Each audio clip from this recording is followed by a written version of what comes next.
it's just no good. Yeah, that's that.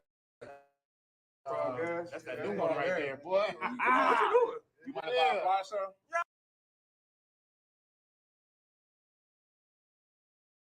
Yeah, it's just no good. Yeah, that's that. That's that new new one right there, boy. What you doing? You mind if I apply, sir? Yeah, after you not already applied, dude. Yeah, thank you, brother. Go ahead and slide that over here, my brother. Damn. There you go. We were walking up. Okay. Son of Christ. What's going on, babe? Yeah, just got done with the podcast with the brothers, Cap, the Wall. We was just, you was watching it?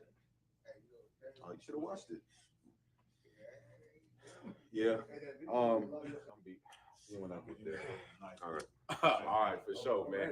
Check this out, man. Where we going? We're going to the club, and then after the club, where we headed to? After hours, man. We're going after the after hours spot. Where we headed to? After that. Hell yeah. That's where I'm trying to go. After that, not like where we headed.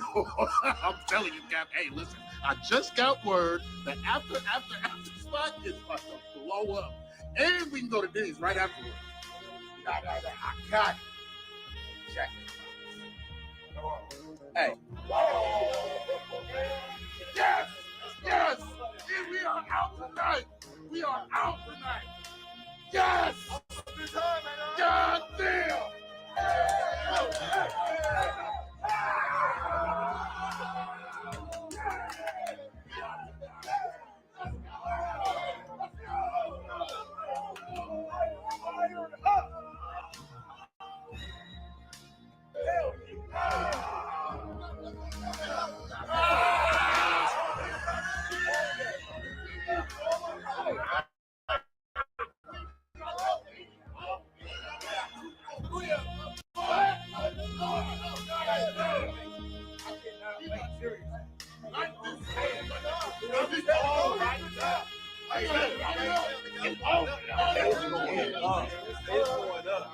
Like everywhere, I'm not playing, man. I'm gonna do big things tonight. Like it, sir. Hey, I ain't go home. Hey, what the fuck? Go home, brother. You ain't never going home. You with us all night into the morning. We are going to drink. We're going to have fun. And we're going to be out. You won't see your wife. You won't see your kids. You with the Akim. And that's that. Gear up. You understand? We're about to have a blast. Let's go!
You ain't no Israelite, but you a gospelite, bitch. What you talking about? If that nigga won't walk, bitch, we ready. It ain't hard to find us. Hawk, I keep that stick locked, loaded, boy, he'll fade you line up. Young nigga named Slayer. What you think? Well, you be done to try. South Coast shit, we bought it. U.P.K, you solid. Little bitch think I'm crazy, think I'm playing like bitch, I ain't the one. Warfare every day, so who is you, bitch? I don't need your love. Killers right round the way. What you think? I love this brotherhood. Hood. More than you, bitch. Sharp on shit, I'm about it. U.P.K, too solid. Fuck nigga don't want war. It ain't enough clips in your arm. All the bitches wanna take my piece. All the hoes wanna take my piece. All the niggas wanna take my piece. No, I can't let a dog take it from me. I can't let a dog take it from me. You a hoe, study and you dummy. And these bitches really out this bitch walk around like they don't know nothing. And a lame nigga fall for them and get set up for the coins and get gunned down, man down. Shoulda took the time, get a damn no. But I see the shawty and I show her. She could never get a priest hoe. You a dirt ass, rust ass neck bitch with a fake ass jury. In Tennessee while I'm touring. It's a Tennessee, but she luring. And a sucker duck bitch ass boy fuck nigga over that bitch muggin'. I say, if that nigga won't walk, bitch, we ready. It ain't hard to find us. Hawk, I keep that stick locked, loaded, boy, he'll fade you line up. Young nigga named Slayer. What you think? Boy, you be done to try. South Coast shit, we bought it. UPK, you solid. Little bitch think I'm crazy, think I'm playing like bitch, I ain't the one. Warfare every day, so who is you, bitch? I don't need your love. Killers right round the way. What you think? I love this brotherhood or hood? More than you, bitch. You a lame nigga down to me. Eat candy, but I'm sucker free. You a little nigga, ain't none of me. Base up, boy, I fit a beat. Yeah, AR-223. Draco with a magazine. Yeah, the clip run like limousine. I shoot your ass in the spleen. Boy, I bust your ass in the temple. We debating by the temple. Tell the truth, boy, you's a victim. You squirm off like a lizard. Nigga walk down my road. Why this nigga come down my road? Boy, come down my road. Boy, I charge your ass toll fee. I'm a real big priest, nigga. UPK play for keys, nigga. Commander General get a damn order, but ain't nothing me to damn kill you. I stuck his ass like a cat. All weapons, boys full of tech. Boy, like a close comeback. They got popped off for a neck. If that nigga won't walk, bitch, we ready. It ain't hard to find us. Hawk, I keep that stick locked, loaded, boy, he'll fade you line up. Young nigga named Slayer. What you think? Boy, you be done to try. South Coast shit, we bought it. UPK, you solid. Little bitch think I'm crazy, think I'm playing like bitch, I ain't the one. Warfare every day, so who is you, bitch? I don't need your love. Killers right round the way. What you think? I love this brotherhood or hood? More than you, bitch. Christ said 7 women gonna be on one nigga in the end time. Nigga, fuck wrong with you, boy. Stressed by that damn hoe ass bitch. Fake ass nigga too. Dumb ass motherfucker. Fuck you.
Pando, kill the beat.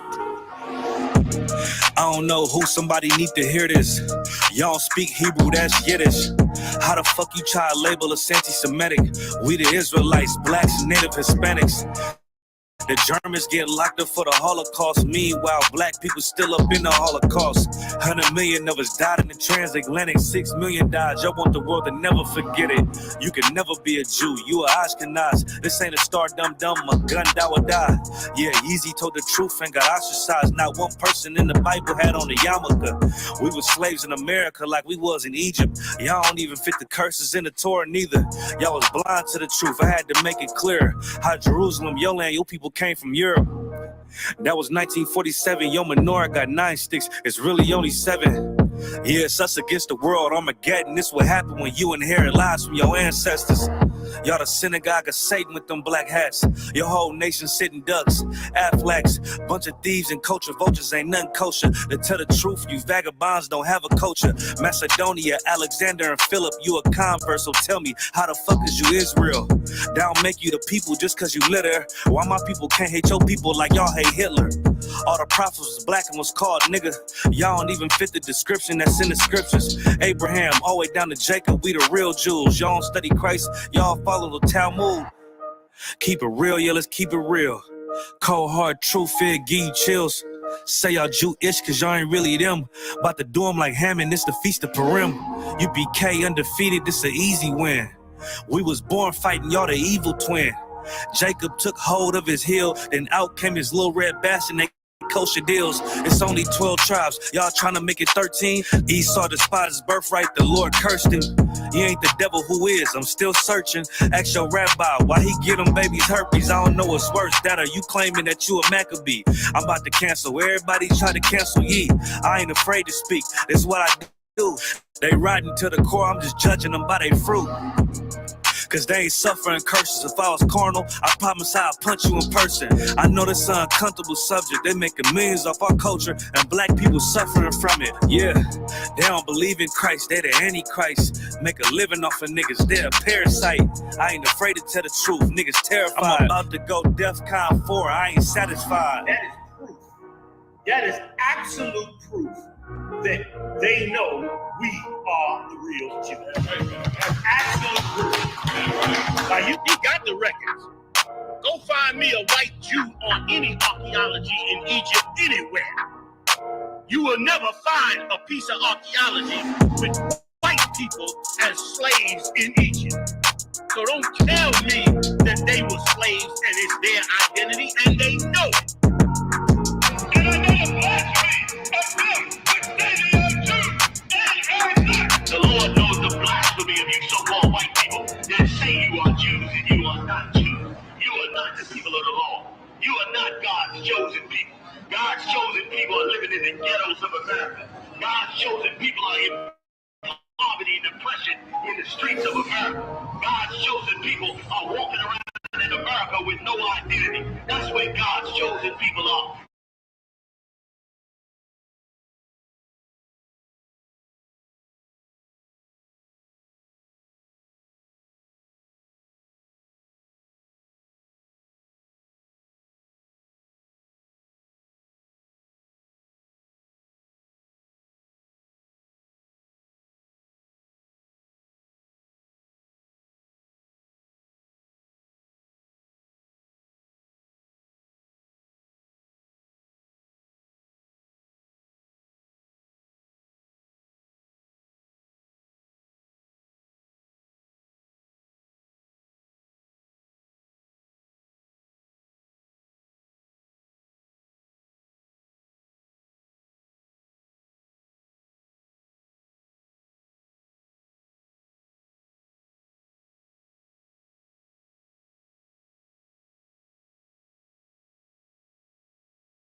Hey, shalom, Cap. Lord of Christ.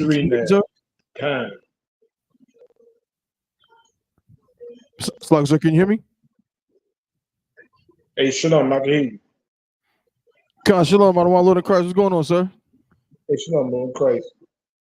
Everything same old, and a whole lot of more static. Always. God, sir. God. Most High in Christ. Hey, Salaki, so I didn't see you down in Atlanta. Did I just miss you? Was you down there? No, I wasn't down there. I couldn't make it down there. Okay, sir.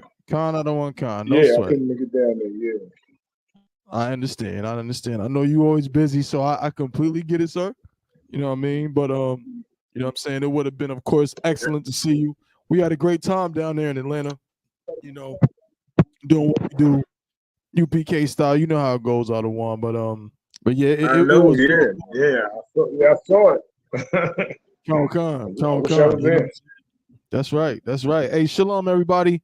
You know what I'm saying? Lord in Christ got my head covered.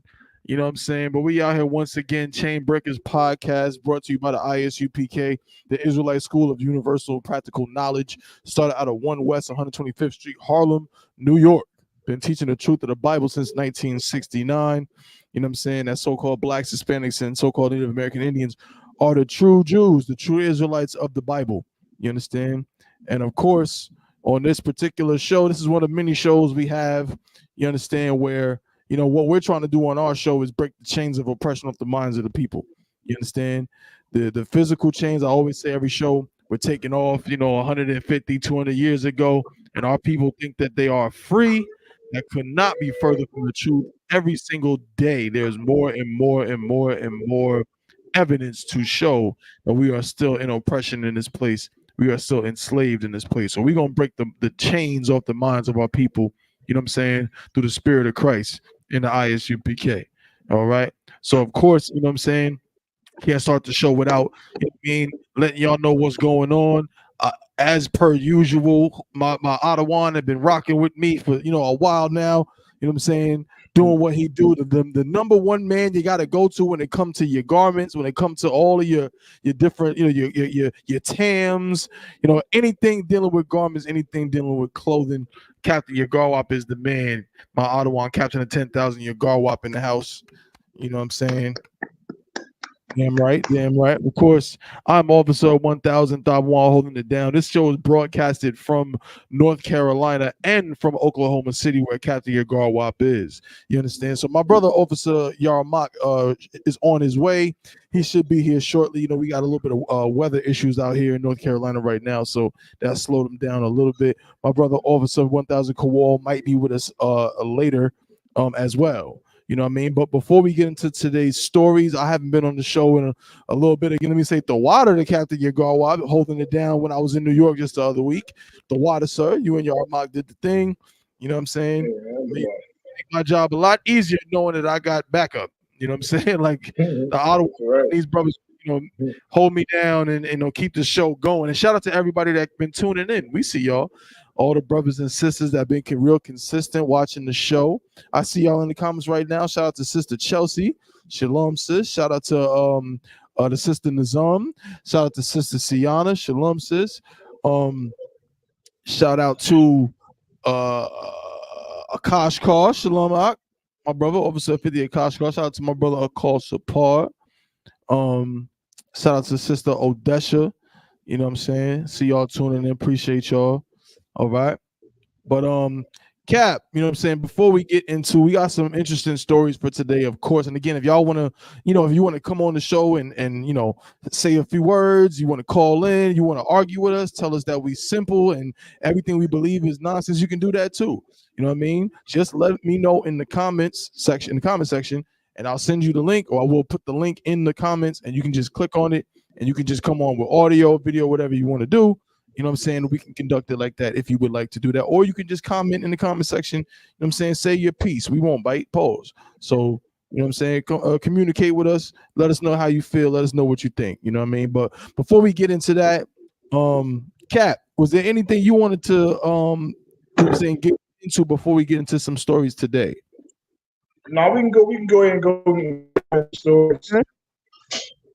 Con, sir. So we got some viral videos that we want to kind of comment on, you know, but I want to get a little bit of the heavy stuff out the way first. Is a story that I seen. Let me pull it up. This one is real heavy. I'm gonna put this on the screen if I can. Bear with me just a moment. Here we go.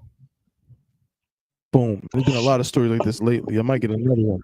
But it says, this is out of Atlanta Black Star. It says, I want him to pay for what he did. Mother's boyfriend left babysitting 3-year-old, drugs and rapes child in New York home. Family calls for death penalty. Disturbing case. Yeah, Cap, I'm gonna need you to go, you know what I'm saying, really break this down, because this is very crazy. I'm gonna read it first and I'm gonna show y'all on the screen what we're dealing with, what makes this so much more egregious. It says the family of a 3-year-old who was raped and murdered by her mother's boyfriend is calling for the man responsible for the gruesome crime to be sentenced to death. Robert Fisher, 34, pleaded guilty this week in court and confessed that he killed 3-year-old Josephina Cunningham last year. Authorities revealed that Josephina, who family members called Josie, died on July 7th, 2023, after her mother found her unresponsive at a home in Rensselaer, New York. I'm not too, that must be upstate. I'm not too sure about that area, but it sounds like it's upstate somewhere. It says, let me put this picture up. So I'm gonna read it,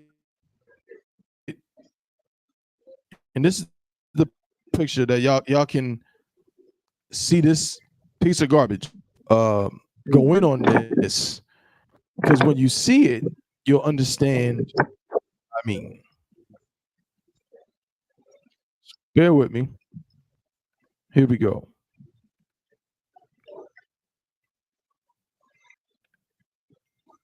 There it is. There it is. All right. There's an oppressor. Right. It says Fisher. So his first responders were called, and Josephina was taken to the hospital where she was pronounced dead. Fisher, who had been staying with Josephina and her mother, was initially charged with obstruction after police said he tried to re-enter the home during their investigation. Authorities later found enough evidence to charge him with aggravated sexual abuse, assault, and endangering the welfare of a child. He was finally indicted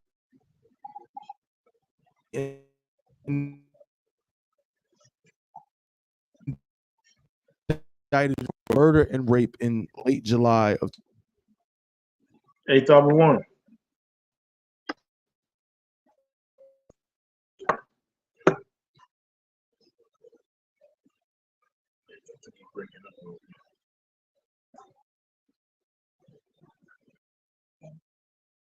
He then raped the child. The child then died. He did try to clean her up with Clorox wipes. Hey, Salaki, thought 1. Concert. Hey, you break it up a little bit. You like going in and out. I don't know if that's on your end or on my end. Salakia, if everybody who's tuning in, do you also hear like my audio kind of going in and out?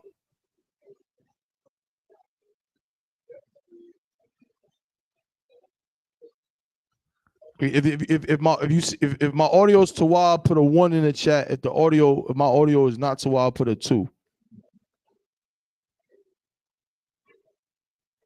Because then I might just have to reboot my joint on my side if I gotta redo my audio. Right now, I hear you good though. Right now. Okay, right now it's Tawab, sir. I hear you good. Yeah, I hear you when you talk, when you ask a question and everything. I hear that.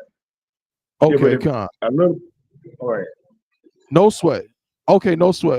If the audio is Tawab now, everybody put a 1 in the chat. If the audio is good now, but at any time where if the audio is acting up, of course, you know what I'm saying, just let me know, and you know what I'm saying, I'll try to fix it as best I can. But Cap, if you could, Baba Kusha, you know what I'm saying, just talk about this. And when you see this again, I just described, you know, what happened to this little girl, a 3-year-old girl, at the hands of this oppressor, who is the mother's boyfriend. Now look, this was like this is like an interracial like marriage, right? Or you know, okay, now that's crazy. That I mean, you know, of course, like I said, knowing the people and knowing this type of thing, it's like, boy, it's terrible. It's terrible with what you do when you put your kids in that position. And I think it's like come on, that's terrible. That's terrible. And now he just, boy, raped and murdered this little girl. I mean, it's sick. I mean, this is a situation that's a real sick. And it's sad that she was put in that position. Because that's the way you got to look at it. She was put in that position by her mother. Okay. Man. Yeah, come on, that's not his kid. You know, and come on, that's terrible. That's terrible. And he's the devil. Okay. Man, you sitting there and you trusting and you putting her life in his hands. Right. You putting her life in his hands. I mean, that's terrible. That's terrible. You see what happens. Right. And this is common. I've heard a lot of stories about this where a lot of, mothers, they fall so in love with some man, right? And then, they start trusting the man around their kids and all of this stuff. The article didn't say, we can read on, but the article didn't say how long they were together. You know what I mean? Yeah. But, she done, like you said, left her child in the care of this man. And now this is the result of it. Now this little girl not only got abused, but was unalived while the mother was away. What do you think would have prevented this from happening, Adawan?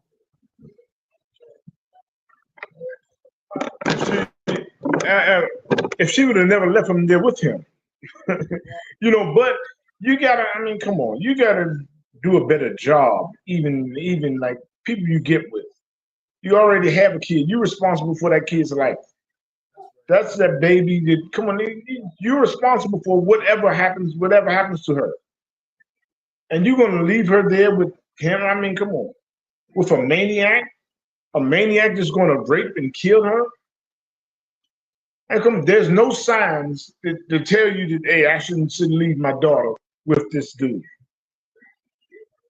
This is the problem. Why? You look at it, they look at the I.S.U.P.K when we say we separate from other nations of people.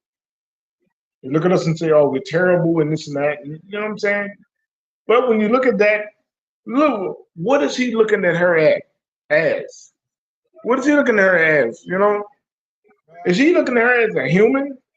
He's not even looking at her as being human. You're gonna come on, that's a baby. Right. Now was this dude down? I want to know, was he diagnosed with any type of crazy, any type of any type of craziness in his past? You know what I'm saying? This is crazy, and then you can't, when you look at the women, she chose him. Right. She chose him, and what did he do? He raped and murdered your little 3-year-old girl, right? A baby. Come on, a baby. Hey, Slaka, how old was the girl? 3 years old. Mother. The mother was Salaki, the mother was 23. Oh, 23. She's old enough, but she's still just right. Man, she's still at that point of good Lord. Man, come on. Man, that's terrible. This is a terrible story, when you look at it. It's a terrible story, because it's like, man. Salaki, so if I could, it doesn't have the age of the mother. Okay, it don't have the age of the mother. You go ahead, Cap. Yeah, Con. No, you said it don't. You don't have the age of the older brother. Okay, they don't have the age of the mother on here. They don't have the age of the mother on here. That was her brother. Oh, hold the little girl's older brother or the mother? The little girl's older brother. Concept. Oh, the little girl's older brother was 23. Man, this is man.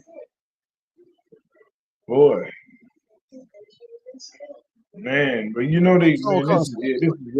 this is rough right here. This That's river, what and I'm saying this right here. this has a whole lot of looking into. It got to be. Come on, we gotta. Right. It got to be. They have to be investigating something, some things that led to this. So some telltale signs of whatever. How did this come about? You know what I'm saying? Being even left with that man. This whole story is like, man. The more we talk about it, it's like it gets more weird. So if I could, we read on a little more so you see what it says. It says, go ahead. It says, he's getting the harshest punishment. It's like Fisher faces 20 years to life in prison for the murder. Family members said they want a death sentence in his case, but prosecutors said that's not an option since the state of New York has outlawed the death penalty. He's getting the harshest punishment possible. He's got life on the back end and a significant sentence in the front. The death penalty is not an option in New York. Rensselaer County District Attorney Mary Pat Donnelly said, I think all of us digging deep in our souls would like to see something like that happen to someone like that, but that's not the law. The family still plans to fight for harsher punishment, saying that life in prison doesn't cut it for the heinous crimes Fisher committed against a small child. This is a quote, "To me, it's not over. I still plan on pursuing that death penalty." Josephina's older brother, Jaquan Stewart, told the U.S. Sun, I want him to pay for what he did. People that commit these crimes, they need to pay. They need to get the death penalty. Stewart, 23, said he always felt uneasy about Fisher from the moment he started dating his mother. Something felt a little off inside when I first met him. It was a little off. I just felt something in my gut, Stewart remarked. It was like my mother was hypnotized. She was too deep in love with him. It was actually kind of strange. Yep. Oh, so there you have it. That's terrible. That's so sad. That's so sad. And that's so sad for the, like I said, for the brother and as well as his little sister. You know what I'm saying? Because their mother traded them. She traded her little baby's life for an orgasm. That's what she did. That's terrible. Right. That's terrible. You know what I'm saying? And this is what it's common.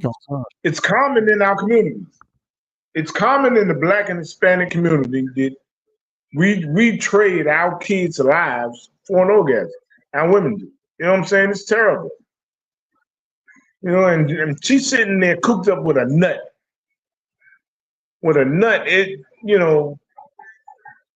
Sisters got to do better than just really just examine brothers. You know what I'm saying? Examine the people who their mates.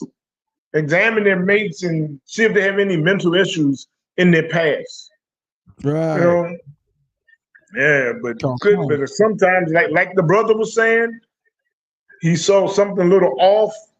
She couldn't see that little off, that craziness in him. She couldn't see that demon, She couldn't see that, because she was in love.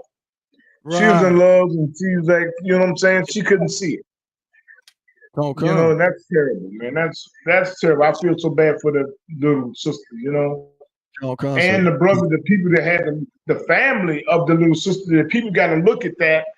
They lost their little baby sister. He lost his little baby sister, and man, it's terrible. You got to look at that, and you got to blame mom. Right. You got to blame mom for what you did. I mean, come on, that's terrible. This is an awful story, If I could, we got Officer 1,000 Yard Mock in the house. You know what I'm saying? Most High in Christ, right on time with it. You got the mic? So lock it, bro. Oh, you got it. Okay. But yeah, if I could just to piggyback off that, which everything that Captain Yagar, everything you were saying was heavy. Ottawa, Shalom on Christ was good, bro. Everything you were saying was right on point, Ottawa. And it's like, one way to prevent stuff like this, and again, not saying that this can't happen in other circumstances, but the fact that this was oppressor, they should have never trusted him in the first place. You know what I'm saying? He should have never been trusted in the first. You cannot trust an oppressor. You know what I'm saying? You cannot trust some heathen, you know what I mean, talking about you're gonna be in a relationship with them, you're gonna be married to them, or whatever the case may be. You know what I'm saying? I barely trust the heathen to make my sandwich at McDonald's. You know what I'm saying? Like, and then you're going, obviously, and the crazy part about it too, like you already had babies by a black man. Now the article didn't mention nothing about the father, right? We don't know nothing, it didn't God. nothing about the father at all. Who knows, man? The father might be, kind of in the picture. He might be horribly upset by what happened to his child, but they didn't mention it at all. You feel me? Like they didn't even talk about it, because that's just, a black man's, it's just looked at as not caring about his children. You know what I'm saying? Again, I don't know the circumstance, but I can say for sure, you know what I mean, that like, again, like just to see that this oppressor was even given access to this little girl, even to be trusted around this little girl in any capacity, you know what I mean, is just insane. The scriptures tell us very, very clearly, you know what I'm saying, never, I'm paraphrasing, never trust your enemy. You know what I mean? And that's what our people got to understand, that we kind of like, we treat it like it's a joke, or treat it like, it's not a big deal. The oppressor, I'm gonna keep playing, and we in I.S.U.P.K, I'm gonna keep it simple. The oppressor is the devil the Bible speaks of, and he is our enemy. All these heathens are our enemies. All of them. You understand? So that just eliminates. Now, if you got issues in house, which happens, we can deal with that. But we can eliminate a good amount of these things by just accepting that fact, that part, that the oppressor is our enemy, and she, whatever, cannot be trusted. You know what I'm saying? Just that alone will solve so many problems. You know what I mean? But no sweat. Again, very, very sad story. You know what I mean? Hopefully the devil, they find some way to, you know what I'm saying, to charge him appropriately. Life in prison is one thing, but he's gonna get fed in prison. He's gonna get meals and all this kind of stuff. Shalom with Christ. All that kind of stuff. You know what I mean? So I don't know how I feel about that. But no sweat. Moving right along. You know what I'm saying? Bear with me just a second. Again, shout out to everybody tuning in. Appreciate y'all. I see you, Maya Shaw. What's good, bro? Young man David, I see you. You know what I'm saying? We got the sister, your power. Shalom, sis. Lord of Christ. You know what I mean? Everybody tuning in. Who else we got right here? Young man John Ren. Hope I pronounced your name correct. Officer Madabar's son. Officer 5000 Madabar's son. You know what I'm saying? Shalom, Lord of Christ. Oh, the mics is right here, but you got to put it back. But the mics is in front of the table. You know what I'm saying? Most High in Christ. All right. So, did you send the one you talked about with the dude talking about the black women? Did you send a video on that, or? Okay, come on. Let me pull it up. Let me pull it up. Okay, so we're gonna talk about this video right here. Make sure y'all get the likes up too. I see the views is looking all right, but let's get the likes up, like, share, and subscribe. Baba Kashah. That's it. Yeah, you good. Come on, let me send this joint.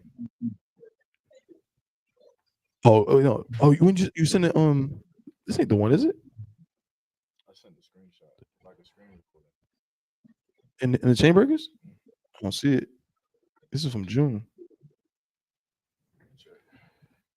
Oh, sweat. Yeah, Yar Moxon got a story. We about to not a story, but like a viral video. You know what I'm saying? Or a video that we're gonna talk about real quick. You know what I'm saying? We got a few of those. We got like 3 or 4 you know what I'm saying, kind of somewhat viral videos that have been buzzing on the internet or whatever. If y'all got some viral videos or something that y'all think we should discuss, please do not hesitate to send them in. Like I said, we want y'all participation. If y'all got something y'all think we should talk about, y'all think we should, go in on, we should watch or whatever, anything. It could be a movie, it could be whatever the case may be. Hey, most high in Christ. Technology comes through. So, Yarmak, take it away. Mute yourself over here though, so that way. I'm not in the studio. Okay, Most High in Christ. Okay, even better. Would you not date? Right now, I feel like black people. Fuck it. Oh shit! Oh shit! We get more love everywhere else than from our own people. I can't even date a black girl with my nails, my hair, my feet. I need some red bottoms. I want some white girls just for the vibe. Spanish, Arabian. I date every woman, and they all just want to have fun and just enjoy our company. Right. Black woman, yo, can you pay my bills? Can you pay my car note? Why would you not date? Right now, I feel like black people. Fuck it. Oh shit! Oh shit! We get more love every. Y'all heard that? Y'all heard what he said? Hold, before we get into the story, hold up. Before we get into this, y'all hope y'all seeing what's happening on y'all screen. Salakia, I gotta give us the main stage real quick. Salakia Cap. I don't know, this is monumental. Y'all Marcus over here, he's about to pour up. And it's not tequila. It is not tequila.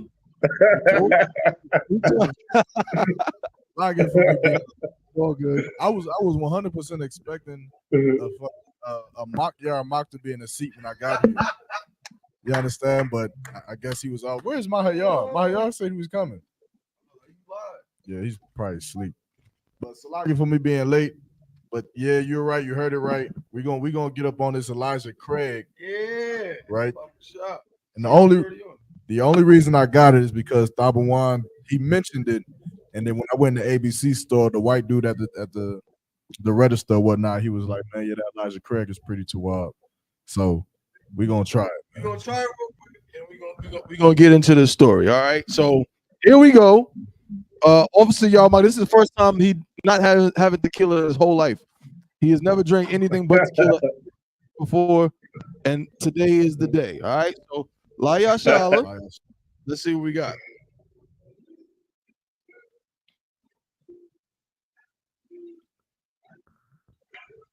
You're gonna take a couple. It's a different taste. It's different.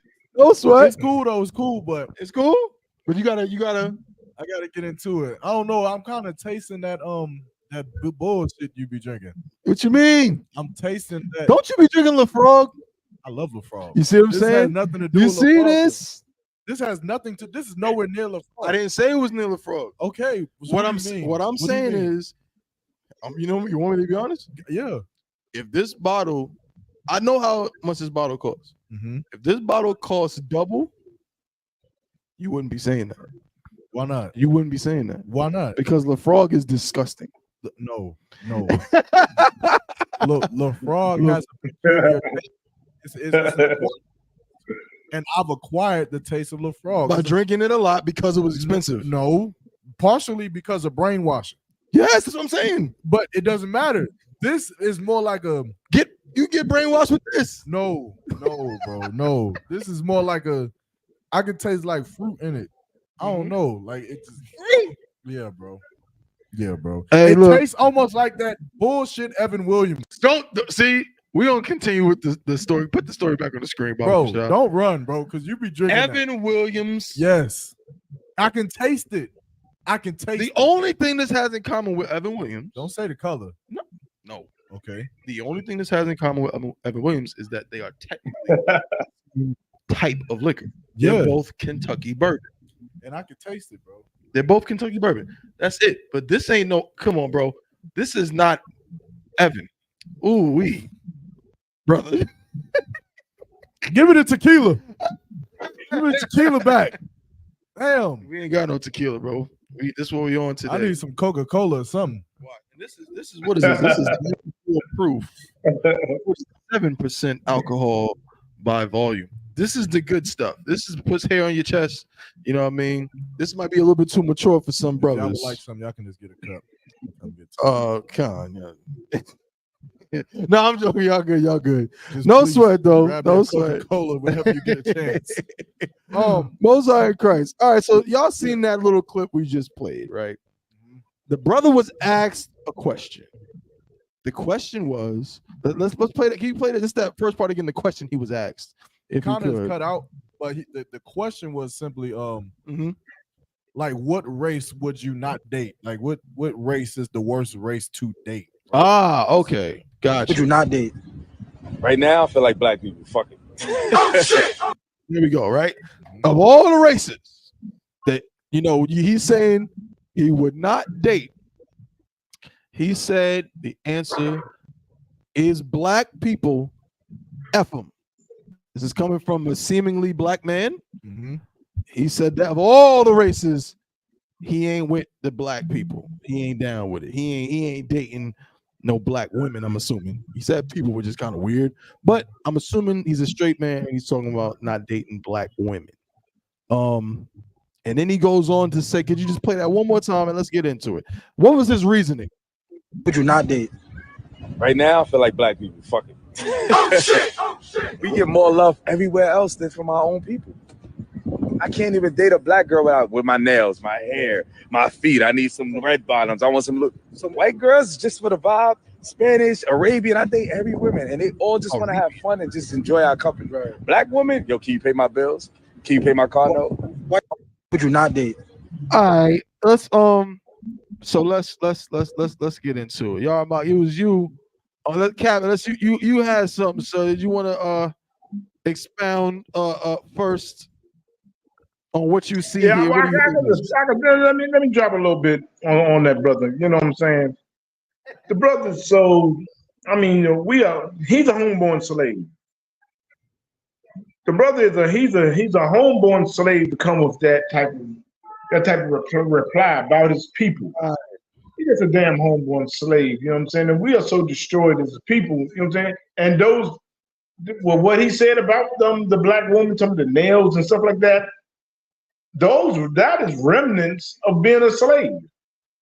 That's remnants of slavery, of just being oppressed. You just don't know how to do nothing but want somebody to do something for you to get with them. That's just remnants of very deep oppression and slavery. You know what I'm saying? That we just come and just if you see a black woman, a Hispanic, or Native Indian woman, and they just, oh yeah, get this and let me get that. That's because they're so damn downtrodden and beat down their whole life. Shit, they want something. They want something. You want something. So you can't really that's why in I.S.U.P.K on the Command Junior High, we raise our people up. We raise our women up to let them think, make them think better than that. Understand that, hey, you know what I'm saying? You oppress people. This is why you feel that way. You know what I'm saying? But don't be a simple brother like that, talking about F your race. You know what I'm saying? You a damn fool. You a homeborn slave, dude, when you say something like that. Because now you loving every nation but your people. And that's that. And if we all start thinking like that, that spells the end of our nation, of our people. That's just it. I just want to put that out there at the beginning, but go ahead, I yield. No, Cole, damn right, Ottawa. That's what it is. You know what I'm saying? I got a little something to say on it, but y'all, it was you that you found this. Like, I mean, I seen it, but I didn't think much of it. But when you brought it to me, I'm like, damn, that the way he said it was crazy. But what did you think when you saw it? And how you? I mean, you just got like the Passport Bros spirit. Definitely really. The Passport Bros in it. But, I think Cap really hit the nail on the head with it. My initial thoughts was pretty much the same. Like I think when you're taking a people that is as oppressed as black people in general as a whole, then there's nothing that we won't do to try to alleviate that oppression somehow. And so when you look at black men and black women, a lot of times the problem with us, because what the brother said may not necessarily be incorrect, right? What the brother said as far as black women don't know how to initially love black men the way black men need to be loved. Just on the flip side, black men don't know how to deal with black women the way they need to be dealt with. And so here we are with this mess, this intergender war that's specifically happening amongst black communities. But what I would say is that when you take a people and you oppress them as much as our people has been oppressed, and then now you have black men who will do what to alleviate oppression? They'll rob and murder each other. Right. They'll lie and steal from each other.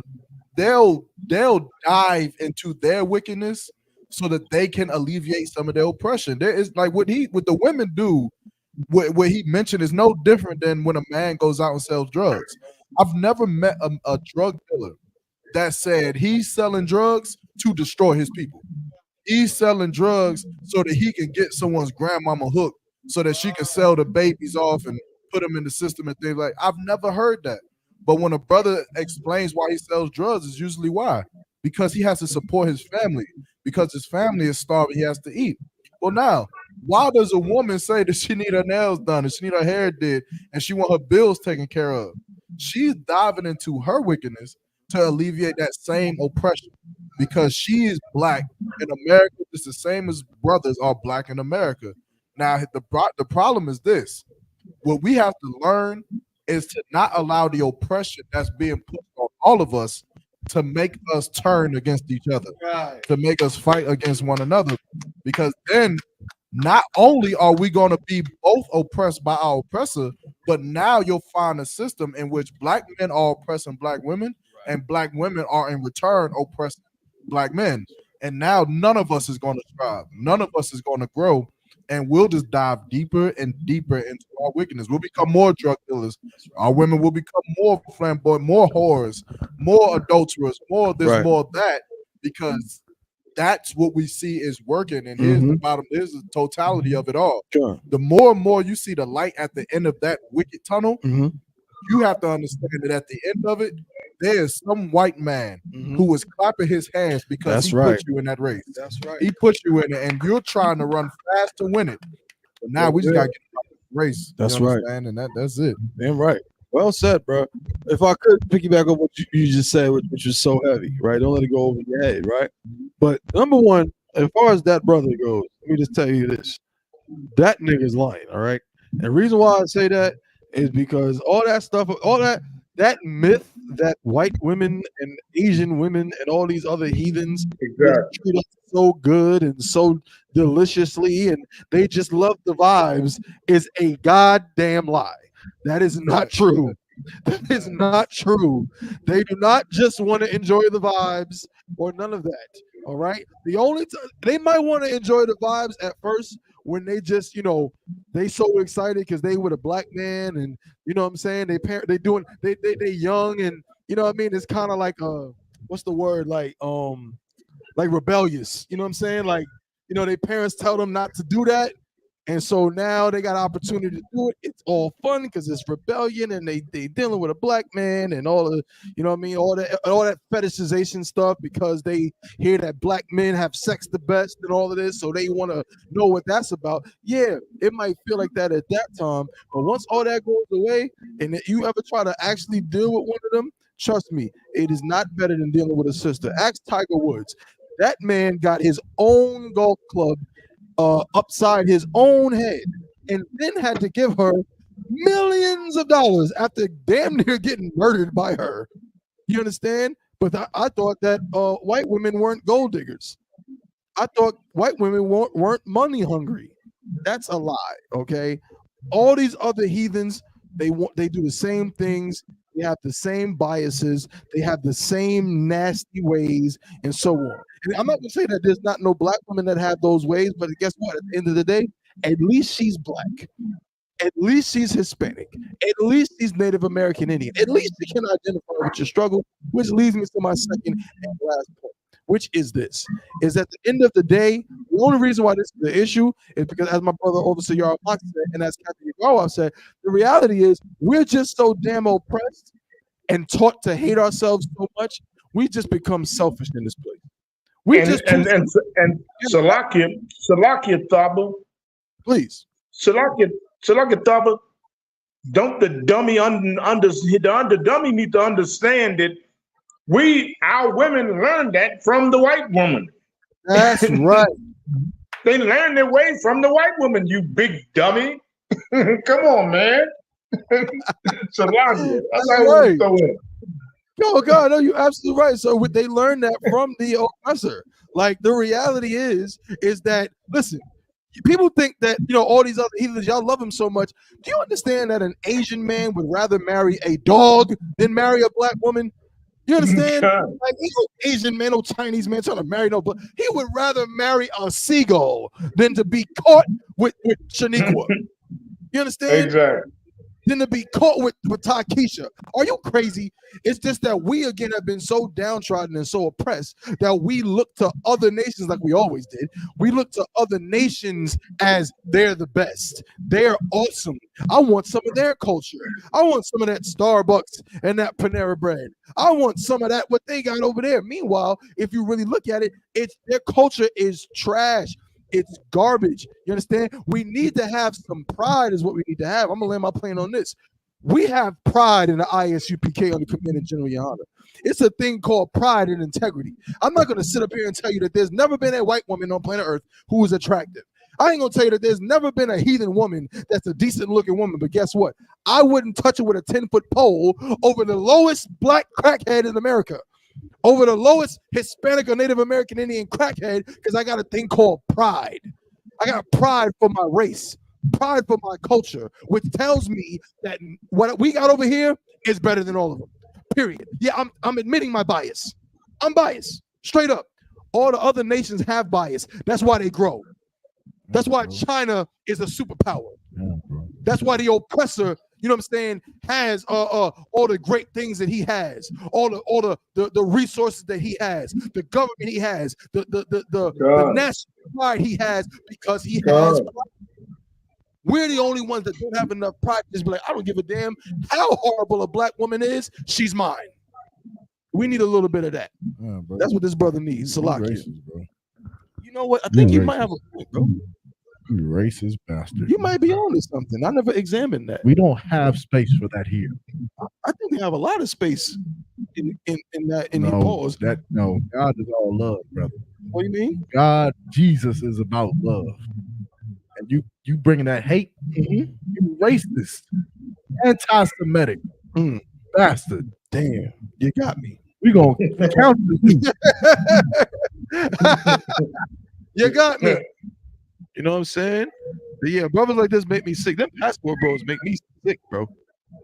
I can't stand it. Please do not try to inject the passport bro. What about when they go to the DR and shit though? What if they go to the Dominican Republic? What about it? Like if a passport bro say, yo, I'm leaving Bronx, I'm going to the DR to find a wife. What do you say then? Go ahead. But is it not? But they usually don't do that. But what you mean? From what I heard of the passport bros, whenever I hear them talk, they never are going to. They're never going to DR. I always hear them. They talk about going to the Philippines. Okay, that's nasty. That's disgusting. They talk about going to the Philippines. They talk about going to Japan. They talk about going to Europe. They talking about going to all of these types of places. If y'all in the comments, all the brothers, all the Akim, right? Sisters too. If y'all, when y'all hear people, quote unquote, passport bros talk, do you ever hear them talk about going to Mexico, going to Dominican Republic? Do y'all hear this? I don't hear it. I feel like they do go to like Dominican Republic, you know, to even like Puerto Rico. I know you don't need a passport to go there, but I feel like that too. Either way, it's disgusting because I know their mindset. They don't know that those are our brothers and those are our sisters, right? I don't know, like. But I mean, what would I say? I would be like, go ahead. They black too. Yeah, I mean, yeah, like, on the forefront. But yeah, is it at you mean? Can I get mad at them? Is that what you're asking? Yeah. That's what I'm saying. Like, hey, then you get mad at that. Hold on, I'm gonna take it a step further. If I could, same thing, but because now what you're asking is, let's just take it there. A brother in the school. Yeah. What if a brother in the school straight up says, "Hey, look, y'all can keep all them Judites." That's what I'm saying. I don't want no Judite. He ain't saying nothing against Judites. I want me an Ephraim. That's what I'm saying. I want Simeon. That's what I'm saying. Because the cult, like we the same people. We the same but people. The culture is different. In some respects. In a lot of respects, this shit is different. I mean, I've been around a lot of Simeon and Ephraim in my life. Where I'm from, they pretty niggerish. That's where you from. I'm talking about motherfuckers on the islands, in the Bahamas, Okay. in South and Central America. I got you. The culture is different. So can you be mad at a brother? Of course he know. For doing that. Let me see. Colombia too. Yeah. Hey. He said, I just got what you said. That's fair. Can you be mad at it? I can't be mad at a brother because he has a preference. Can a sister be mad at it? What do you mean? If a Judite sister was here right now, and she heard a brother say, "Man, I ain't fucking with no Judite women, bro. Right. I'm about to go to the Northern Kingdom. And I'm getting, well, there is no more Northern Kingdom, so right. But I'm about to go to. I'm getting me one of them Asherites. Yep. The Thalites. Can a sister be mad? Should she be mad? I don't see why. There's I feel like this is niggas why that we like Judites. I feel like this is why we be fighting each other so much. I feel like this is why we just got to go to war. Like, because think about it. Prime example. Lumberton, North Carolina. Lumberton is home to the Lumbee Indians. The Lumbee Indians, yeah. It's well known. That's also where Michael Jordan's father was murdered. Yeah, it is. But it's well known. Lumberton. Oh, well, it's well known that the women out there love the niggas. I heard that. But the Lumbee Indians, the males, they hate the niggas because the women love the niggas. That. Hey, Captain, you go. What you think? Like, definitely. Hey, look, that's such a good point, though. That's a good point to look at. But you got to understand, like, in the world, they would, of course, they don't. In the world, you don't know nothing, so of course you get mad at it. But in the truth, you shouldn't get mad at it. You know what I'm saying? And knowing the truth, you shouldn't get mad at it because it's of your race. Everybody's one. But in the world, it's gonna be like hey, no, they shouldn't do that. People have a problem with that, because in the world you don't understand nothing. So that's a hard question. That's a tough question to put to some women in the world. That's because they really don't understand. They really don't understand where we're going with it, On the flip side, I'm a Judite. I love Judites. I want you to answer what you're gonna say, right? But are you asking, does it look bad? Does it look worse if a Judite says, "Hey man, I love Asher. Man, I want me one of them Simeonites. I want me one of them Ephraimites. They got them spicy attitudes or something like that. You brother be saying, right? Hey, what if a Judite that would be silly? Go ahead, sir. I didn't mean to cut you off, but that would be silly. That would be very silly. That would be so silly if a brother would say that. If he want to pick a tribe. And that's one thing in the I.S.U.P.K, we don't have tribalism, But even if that would be silly. That would be kind of silly if you say, "Oh, I don't. Hey, I'm going to another tribe." GP calling. Calling to the show. Where is GP? Call GP. But Cap, if it's a brother, he not saying there's something wrong with Judah. He just like, yo, I just got a thing for Simeon. But look, that's what I was saying. If you do, then you just have that. That's a beat, nigga. You can keep it quiet. You gotta tell everybody for it. If you want that, you go get it. You go get that. What the hell you telling everybody for? We don't want to hear that. You know what I'm saying? You causing problems in the nation. If you feel that way, you go do that. We don't want to hear that. Because in the I.S.U.P.K, we don't have tribalism. You know what I'm saying? We don't have, I'm gonna go to this tribe, because this tribe, I ain't mess with them Judites no more. You know what I'm saying? Or I just like this and nah, dude. We don't want to hear that. If you feel that way, if you're a brother or sister, if you feel that way, just go ahead and do it on your own. You know what I'm saying? Don't put it out in the open because we don't want to hear that. And we don't roll like that because why are you causing confusion and separation? Khan. So you about to say something, bro?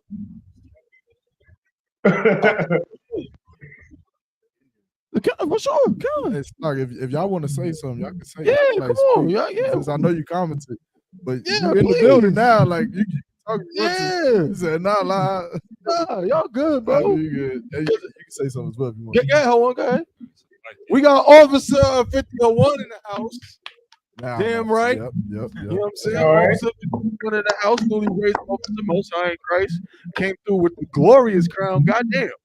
Most High in Christ. Oh yeah. Who that made? My Nakawa? Who made that? Damn. That joint go crazy. I've been looking for my teeth, my diamonds. I think he done stole them and put them on. Most High in Christ. But go ahead, bro. Like yeah, I would say I kind of agree with what Captain Igarwap said. Like the favoring another tribe is like silly. It's basically tribalism. Like I can say personally, like I'm on spirit, like I'm cool with every tribe. That's me. But you know, I know it's some brothers that in the world that may make that choice. They may say, "Oh, I like black woman over Simeonite." So Yeah. I definitely. Yeah. I hear you, bro. I hear you. But let me ask you this. So would that also go if I say, man, look, I love all tribes, but Judah got the best food. If I say that, is that tribalism? That's what I'm saying. Okay, it's almost like the inheritance of borders. Each tribe got their own land that Judah cannot take, that Ephraim cannot take. And I feel like there's certain things that if you were born a Judite and you were raised a Judite, then you just gonna favor Judite shit. I'm sorry, like I love me y'all Mexican women. I love it, but fuck, I'm not listening to that music all day. I'm sorry, I can't get with it. But I love you. You understand? You my sister. I love you. But I can't get with that. I gotta get with the Judite sisters. I can't even get with the Bunyamin. I can't get with that music. I'm sorry. I can't get with the Haitian music. I don't know about what they listen on the islands. I can't really get. It's cool. Like it's cool. I can appreciate. Like if I'm in Mexico, I want to hear some motherfucker as I'm pouring out my drinks. But all night, nah, I can't do that. So like, you feel me? So I don't know. That's a heavy point, bro. Can you imagine having to eat tacos every single day? Mexican, well, you probably like it. Nope, I wouldn't. See, because I'm right there. I'm actually, I don't like authentic tacos. Damn. I don't. Like, you know, I mean, like authentic, straight up rib with the cilantro and the. Whoa. And cilantro is like the greatest thing known. I hate it. You're crazy. I'm one of those people with really, really immature taste buds. Pause. Like, damn. When I say I want a taco, I'm talking about Taco Bell or something like that. Tex-Mex. I do not want an actual corn tortilla taco with giant chunks of onions and cilantro and all of that. Hell no. You're bugged out. I do not want it. Again, see, just my preference. And nothing personal. I love my brothers. I love I.S.U.P.K. Love them. But am I going to sit here? I'm not going to do that, bro. I'm not going to be disingenuous. Because some brothers, like, I like all types of music, like you said. I don't. I am not about to sit up here and tell you that some I.S.U.P.K rapper is better than Jay-Z. I'm not doing it. I'm just not doing it. Again, everyone can like what they like. There's nothing wrong with that. You know what I mean? Like Cap said, that's fine. Hey, Salaki, that's a different story too. That's a different point. That's a different point. You know what I'm saying? Like far as music and food, you know what I'm saying? That's, hey, you can go with that. Hey, I understand that. I understand that. You know what I'm saying? I understand you get there if you don't like if you like your tacos a different way, you know what I'm saying? You don't like the way they Christ do it, you know what I'm saying? Oh God. You know what I'm saying? I get it. But at the I'm about to shout out all the tribes, man. Shout out to all the tribes. All of y'all right. Beautiful sometimes. Right. Anyway, It's all in jest. At the end of the day, what we all understand is that any brother in this school, any sister in the school, we will deal with our end of the day. Before we wouldn't even think about touching a heathen, an oppressor, or none of that. You know what I'm saying? So that's the main. Yeah, gun. Most High in Christ. But moving right along. The water again. Go ahead, bro. Nah, go ahead. No, the water again. Everybody tuning in. We appreciate all of y'all. You know what I'm saying? Make sure y'all get them likes up, like, share, and subscribe. Chain Breakers Podcast, you know what I'm saying? Brought to you by the I.S.U.P.K. We out here, North Carolina, Oklahoma City is going down. You know what it is. How about a quick javelin update? You know what I'm saying? I ain't been on the show, you know what I'm saying, really in a little minute. We didn't do the show last week. And the week before I was in New York, I came on the show for a quick second, but you know, I ain't really been on the show. Can we get a javelin update? What's going on with javelin wear right now? Javelin wear is taking over the world. Better get on board, man. But nonetheless, man, we're gonna redo that raffle. I think the directions may have been miscommunicated.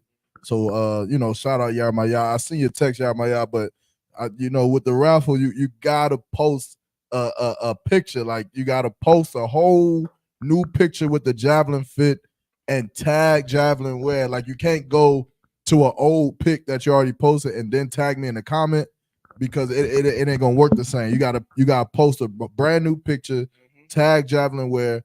We gonna do it again. We gonna run it back again. I'm gonna give another couple of weeks, and then we gonna do the raffle again. I'll probably do a more detailed instructions on Facebook, and stay tuned for that. But we definitely gonna run it back. Remember, check out the website javelinwear.com and just roll with me. Most High in Christ. That's what it is, bro. You got these comments? What you mean? I think some sister said preference works both ways. So a person can decide to date out of their tribe the same way others can decide to date strictly in their tribe. Okay. That's what I was saying, basically. I think that's the beauty of a nationhood, like, right? Because I think a lot of times when we talk about tribes, we forget that there's other heathen nations that got tribes within their nation as well. Like, and you're right. I'm sorry to cut you off, but you're right, bro. And guess what? They be having preferences with their tribes, like, for real. Like the Italians, sometimes they love the Italians, and sometimes Italians hate to sleep with other Italians. So they want like the English. They want English men, or they'll want Russian men, or Australian men, or Canadian men. And so I think that's the beauty of like the tribes within the nation, is that you can have a choice. And if you prefer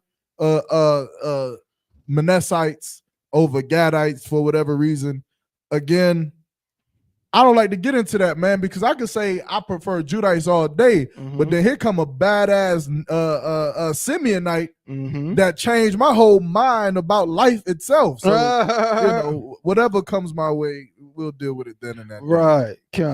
Man, did you see this movie, man? What movie? The Tyler Perry joint. I don't watch no Tyler Perry movies, on, man. except one. I got one Tyler Perry movie that's one of my favorites. I go, which one is that? I'm embarrassed to say it on the show. Y'all better listen. There's one Tyler Perry movie that I like. Why Did I Get Married? I watch it if it comes on, I'm gonna watch it. It's just it's so dramatic. I mean, that was Janet Jackson. Yes, that's the one with Janet Jackson. Is that the one where she broke Jill down? Scott? Is that the one where she broke down, but it was improv? Because when she was crying, she was dead ass crying because Michael Jackson had just died. I didn't know that, but that sounds about right. Yeah, they just left it in. Well, that sounded like Why Did I Get Married? The second one. Maybe, I don't know. You know what I'm saying? But I haven't watched the second one in a while. But that first one, when they go, it's the one where he made his wife drive up the mountain.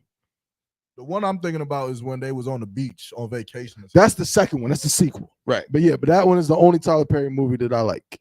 You know, I ain't gonna say the only one I like, but this is the only one that I'll watch. But a lot of them other ones, look, the dude got some talents. It's some, but he's still disgusting for our community or whatever. What was you about to say? My bad. No, it's a movie that I don't know if it just came out or people just now starting to talk about it. It's called Black Divorce or Black. This dude is obsessed with black people not being together. What's wrong with him? Yeah, hold on, let me see. He said Black Divorce. It's called Divorce in the Black. This is it right here. I'm gonna share the screen so y'all can see. That's the name of the movie. Yep. Oh my God. Divorce in the Black, like Wall Street. Divorce in the Black. Is it in the Black? It's In the Black. In the Black or In Black? In the Black, starring Meagan Good or Meagan Bad, determining. Right. That's the name of the show today. Meagan, a little too good. We're gonna talk about that. Don't worry. We're gonna get into it. Hey, Meagan was a little too good. That's in what this the title movie. of the show. She was too good. Oh, was she in the movie? Yeah, man. Oh, wait, hold on. Wait a minute. Uh-huh. Oh, she's in this movie. Yeah. I didn't see the movie. Damn. How was it? It was terrible, but it was like it was Tyler Perry-ish. Yeah. Right? You ever like it's one of those movies where it's like this shit sucks, but it's interesting, so I'm gonna watch it to see what happens. But nothing makes sense. Like, yeah, you understand. So it was one of those movies, but I think that this movie really just attacks the black man's image so badly, bro. Oh, what Tyler Perry movie doesn't? I know, but like this movie is just, it's just the narrative is so effing false. I mean, it's ridiculous. Let me ask you a question. Uh-huh. We listen. We're about to. You seen the whole movie, right? Yeah. I have. Did y'all see the movie? Do y'all plan on watching the movie? Honestly, I respect that sister. Most High in Christ. That's just, I like that when the sister's just like, I'm not watching that nonsense. No, sir. You gonna watch it? You might. You good? You be all right. We about to talk. Spoiler alert. Spoiler alert. Spoiler alert. If you plan on Cap Salaki, sir, do you plan on watching this movie out of one? Which one is that? It's called Divorcing the Black People. Divorce in Black? What is it? Divorce in the Black. Divorce in the Black. It's Oh yeah, Tyler of course. Perry. I'm definitely. I would definitely examine it. Yeah. Do you mind if Officer Yarmock spoils the plot? Because I don't care. I mean, they can go in because you know what I'm saying. Look, hey, I can go with it. I can go with it. I look forward. Look, I will look forward to his input. What he's saying, I'm gonna look forward in the movie. Most High in Christ. All right, so spoiler alert, everybody tuning in. We're gonna talk about this, brother. Okay, so first off, in so many words, what is this movie about? So basically, in its totality, this movie is about a country girl, right, who was raised by a pastor family. Is that me? Who was raised by a family of pastors and being raised in this family of pastors. Oh, okay, I got you. Yeah, 1 second. Wait, I don't know how to do that. Go back. You should be able to right click it. Yeah, Salaki. No, that ain't. Yeah, just right click it. Open a new tab. Open image in new tab. Not link. Open the image. Where you see image at? Down. Up. Right there. And now put this as the that you want to share. Okay. Gotcha. There you go. Perfect. All right. So I might need a charger, but basically, can you grab my charger out my bag? I got one right here. Nah, it's for MacBook for mine. Oh, no. Yeah, it's a charge in my bag. But basically, this movie is about a down south girl who was raised with a Christian pastor as her father, of course, the first lady as her mother, and they're good women and good men and all that stuff. And basically, it's some obnoxiously crazy. It's a charger in my book bag.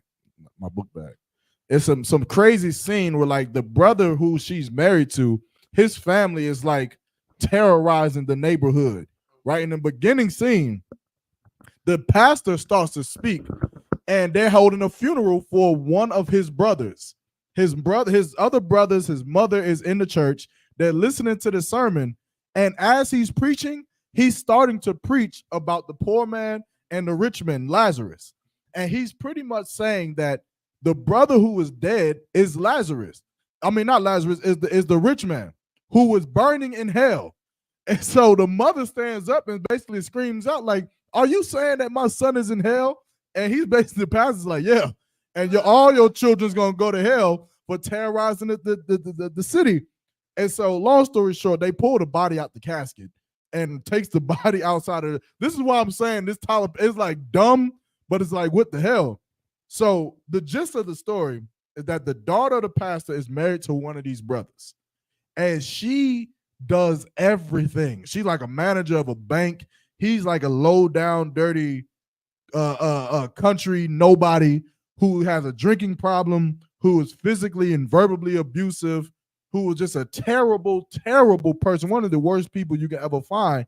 And for years, for like 20 years, they've been married, and she's been taking everything that he's been throwing at her, calling her names, putting his hands on her. And while her whole family is telling her, you need to leave this man, you need to leave this dude, you need to get a new man, she is sticking it out with him through thick and through thin, for better or worse, through her Christian morals. And eventually, in the end, this nigga divorces her. For some reason, he divorces her, and then she finds the man, the big buff guy who works on the field with animals and whatnot, and then ends up marrying him. And that's pretty much the story. I ain't gonna spoil everything, but that's pretty much the story. But now there's a reason why I said this narrative is false as hell. And there's an underlying tone that I feel like Tyler Perry is trying to paint about black people. But I'll leave it at that unless y'all wanted to say something. I'll chime back in. I just real quick. No, if I could just say something real quick, just Tyler Perry, bro, is garbage. Like, this is, and I can have a whole conversation about this. Like, he's probably one of the highest paid directors in Hollywood. Certainly one of the highest paid black directors, if not the highest paid black directors. And he's getting paid. If you ever needed, reassurance that you can make your dreams come true, just look at Tyler Perry, because he sucks at the thing that he gets paid millions and millions of dollars. He is not good at it. Tyler, that would be like the equivalent of a dude that can barely make JV somehow getting an NBA contract and being the highest paid player in the NBA. He is not good. His writing is trash. His movies suck. His directing is trash. The editing is trash. The music is trash. Everything about his movies is just low tier. Okay. Yet somehow this dude has made not just a career, an extremely successful career of the garbage that he makes. I just want to point that out. Okay. So when I hear about bodies being taken out of the caskets and stuff like this, I'm like, oh, there you go. Officer Mayashar said, Tyler Perry, and please, Tyler Perry loves those abusive nigga plot line. That's what I'm saying. Like, he has no versatility whatsoever. Like, it's like as soon as he sits down to write a movie, he just thinks, okay, at some point I have to have a black man who does not know how to control his emotions and beats on everybody around him. Right. I have to.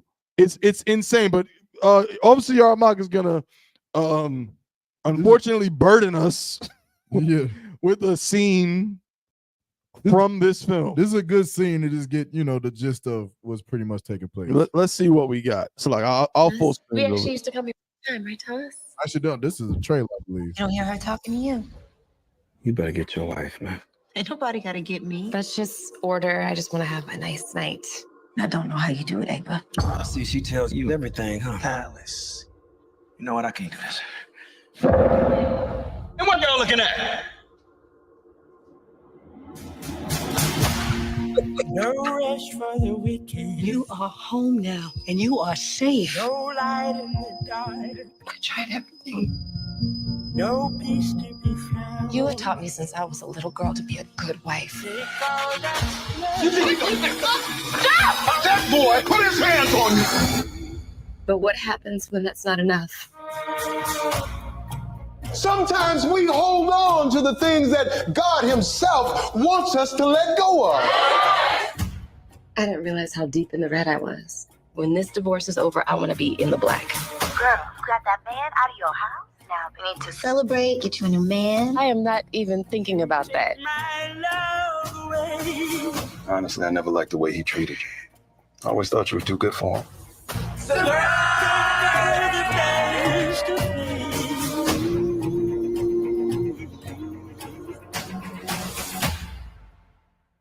Aren't you glad to see me? Stop the bleeding. I gave up so much of myself to be with you that you haven't met the real me. Stop repeating. He walked inside your house and now he's sitting outside the bank? Ava, you need a restraining order. I'm gonna tell you this just one time. You better leave me alone. Stop repeating.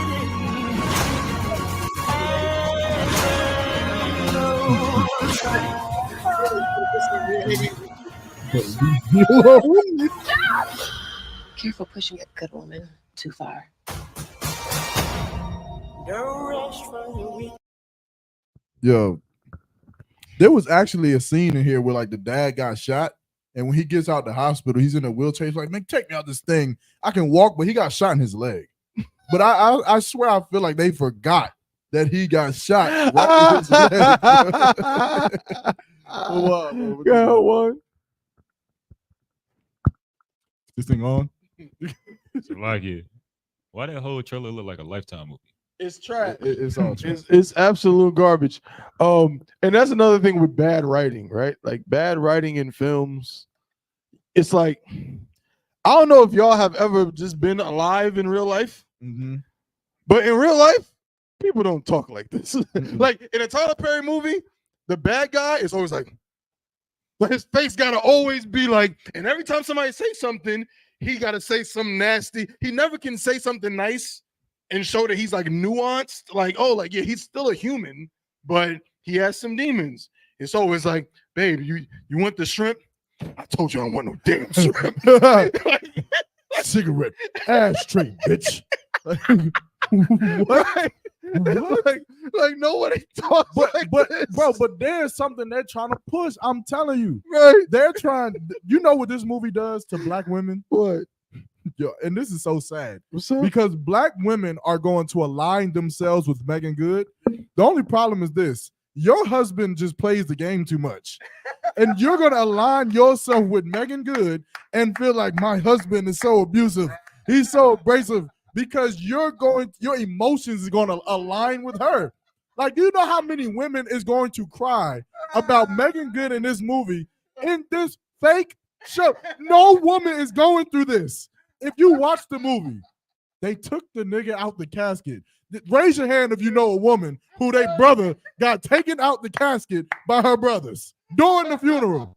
Nobody. So you have no reason to cry for Meagan Good in this fake movie. And this brother was an absolute tyrant, bro. He was a tyrant. He was terrible. He was stupid. Right. This nigga was uneducated. He didn't have no money. This nigga was so dumb. He was like, I'll divorce you. I don't want no alimony. I don't want to have nothing. I don't want nothing. I'm just going to be poor. And she signed this. Bro, this movie was so dumb, man. But I'm glad you said that, bro. It shows how far they will go to push the agenda. Like, just to make black men look bad, forget sense. Forget writing a script that has any real, like, it don't got to make sense. It's got to make black men look bad. And like you said, some poor brother is going to be playing the game after a hard day at work, and he's going to have to feel the wrath of his rib because she watched this piece of crap film. Or don't let him raise his voice a little bit. Ooh-wee. Don't let him get to try to check her. All of a sudden, she's Meagan. You better leave me alone. You better leave me alone. I'm gonna get a restraining order. Like, bro, this shit is fake, man. It is so dumb, and it is so destroying, because here's the other thing too. A lot of you women are going to be alone, but you on this focus, Meagan Good. You like, bro, watch the movie. Just watch a little bit. The way Meagan Good behaved herself in this movie, which was it was fake in itself, but she was the type of woman who took everything. Anything he threw at her, she took it. He cursed her out, she took it. He kicked her out his own house, she would leave, and I love that man. That's my husband. You women are not that. That's not you. So we have to stop with these lies. Stop believing that your husband is the tyrant nigga off the movie, and stop believing you're some damsel in distress. Bitch, you're crazy. You're crazy just like him. You both are crazy. You both fight each other. Yeah. You both hate each other, and you both need help. But so many times, so many of us are gonna. You better leave. You better leave me alone. Oh my God, he needs to run from you. Oh man. But these stories, man, these movies are they're horrifically disgusting. You understand? And then it's lucky. In the past, I watched Tyler Perry movies, for the sake of my real. Sometimes, but I never really liked Tyler Perry movies. This one right now, I see it right now. And I will suffer to watch it. Oh, I don't know. I will suffer it. I will suffer it. It's funny. My real TV, because when I see, might want to watch it. So I will suffer it. Most of them curse. Then there's a scene, right, where the big country boy, he finally got Meagan Good on the back of his truck in some spot underneath the stars, and Meagan Good is like, "Did you bring the whiskey? I just want to get drunk tonight. I want you to have sex with me." And he goes in and kisses her on the cheek, and it's like, "I can't have sex with you because your mind won't be all on me. I want it all to be on this freaking fake." And you know what's so sad? Because every woman wishes that they can find that nigga. But you know what's crazy? The very next scene, when they was in the house, she told him that he could sleep in the guest room. You know what this nigga said? "No, when we was on the back of that truck, blah, blah, blah, blah, blah. But tonight, the guest room isn't good enough for me. I want to sleep with you in your bed with you." And then they have sex. And this is like, bro, Tyler Perry, he's sick. You are a bastard, bro. He's sick. He's a bastard, bro. This is fake. Like, how we always talk about it. Straight bullshit. Yeah, like we always talk about how our women are this horrible delusion, right? Like this made-up perception of men in their mind and what a man is supposed to be. It comes from Disney movies and all of this nonsense about Prince Charming and all of this good stuff. Tyler Perry has been perpetuating this crap because with these fake characters for 20 years now. He's been doing these plays since the 90s. And it is fake. It's all fake. It doesn't make any sense. None of these characters are real. The women are not real. The damn grandmother in all these movies has the answer. She knows that. Tyler Perry is the puppet master. That's right. That's all I can put it. He's a puppet master. And he creates feelings, he play with our people. Right. Okay.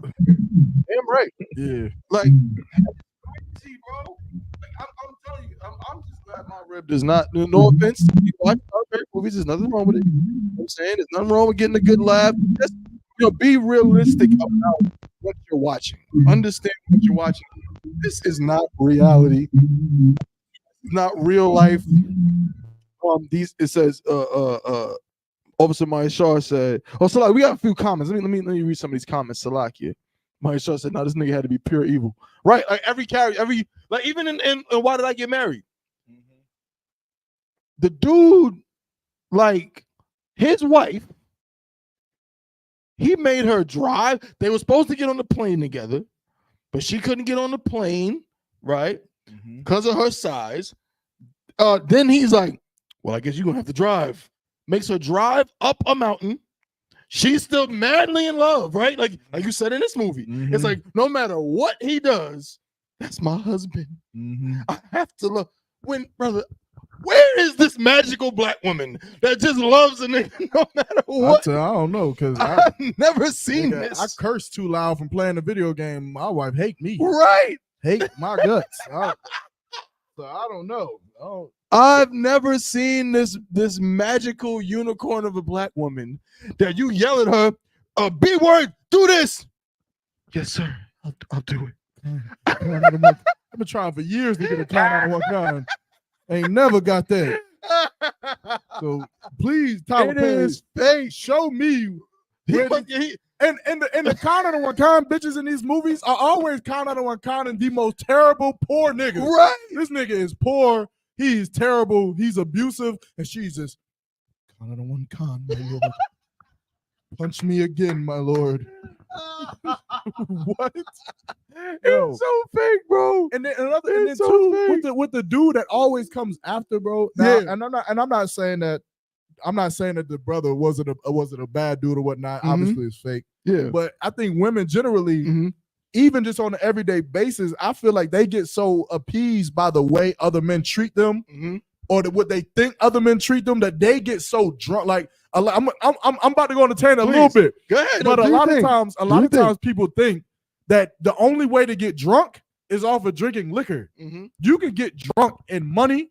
You could be drunk in lust. You could be drunk in popularity. You get drunk in so many things. And I think a lot of times women get drunk in their need for attention. And because a man on the street, right, says, "Oh, what's up, beautiful? Oh, I ain't never yada yada yada. You so fine. You a queen. You qualified queen." But when a man says that, they feel like there's a certain thing that they're not getting at home, and so they see it outside of the home in this other man. When I don't think you realize that the only reason a nigga is being nice to you outside of your husband is because he hasn't gotten the box yet. I think if you wake up and realize this nigga is being nice because he wants something from me, and the second I give it to him, then he's it. That's it. He doesn't have to say call you a queen anymore. He doesn't have to call you a goddess anymore. And how many stories have we seen of that? How many movies have we seen? So many of this. He finally gets it, and then now this nigga is worse than your husband. Worse. You understand? When you should have just, I think they call it what, the 80-20 rule? 80-20 rule. Yeah. That's in another Tyler Perry movie, right? Yeah. That's in the one I was talking about, right? Yeah, the 80-20 rule. You got 80 of what you want at home, but you missing 20. You understand? Bro, no, if I could, what you're saying is real heavy too, because then I'm gonna be candid. You know what I'm saying? These bitches are stupid as I don't know what. Like, I mean, like, it's like the stupid, like, it's like stupid because like stupid bitches are stupid. Stupid bitches are stupid, right? It's like they do that, right? And they be like, this like this, right? They in their mind, because he plays the video game, he's damn near as bad as the dude that be slapping the girl upside the head. Right. And all of this stuff. You better leave me alone. All this, right? Better leave me alone. All of this. And then they go and find some cat in the world, right? So not in the world like we told U.P.K, but some other dude, right? Right. And he's just the nicest. He tells me I'm beautiful, and he texts me at night. And I can't even get you to text me during the day. You don't even talk to me, and he wants to talk to me and all of this, right? That's why I just say I'm a monster. Right. Just so they know. Just keep it real, right? Before you try to leave your man to be with me, just know I'm terrible. I'm worse than him. What then kills me, right, is you'll come to find out in this marriage that this woman probably was an absolute dragon to this dude who she says he's the worst and he's all of this. And then she go and give the box to some nigga because he texts you at 11. Like, I done had to, you know how much crap I had to go through for the past 10 years to stay with you? I had to go through, your parents hate my guts. You think that I'm in a cult. I done did all of this. I done put all my money up. I done lost jobs. You know what I'm saying? We done been through this, been through ups and downs, all this crazy stuff we've been through. And you give the box to some nigga because he texts you at 10:30. Come on, bro. That's what he has to do. But then I'm the devil. I'm the bad guy. But he gets free box because he said, "Hello, beautiful," at 10:30 at night. And you know who gonna have to argue about her giving that nigga that box? Who? You still. You gonna have to be the nigga to argue with her about it. I'm gonna have to be the nigga dealing with yeah, right. Like now I'm the bad guy. Hey, guess I'm what? still the therapist. And you can't just punch her in her face though. Nope. You can't do that. You gotta still hold your composure. Because if you punch her in the face, then they gonna say you just like the tyrant nigga off the voice and black. I'm like the Tyler Perry man. You just like him. Right. You terrible. Yeah, I'm terrible. But here you are. She just whored on another nigga, and you still got enough composure to have a conversation. The new nigga never has to do anything. He doesn't have to do do nothing. Bro, I ain't gonna say that. I've never been there, like, because I'm new in the truth. God, but I understand. And then, of course, I'm not. This is all like hypothetical stuff. Yeah. You know what I'm saying? My rib is in the chat. Okay. This never occurred. None of this. She gonna be like, what job did you lose? Because of me? Salakia. No, that's not what I'm talking about. We've seen these things play out before. You know what I'm saying? Like a lot of just women again. And this is not that podcast, by the way. This is not a woman bashing podcast. This is not a manosphere podcast. We're definitely not passport bros. We just talked about that earlier.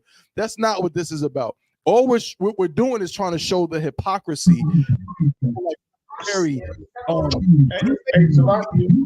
security. Yeah, Cap. It's about and if you like Tyler Perry movies, we break that chain too.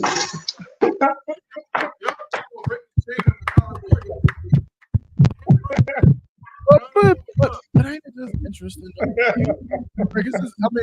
I feel like if you can't separate the truth from Tyler Perry, probably shouldn't watch it.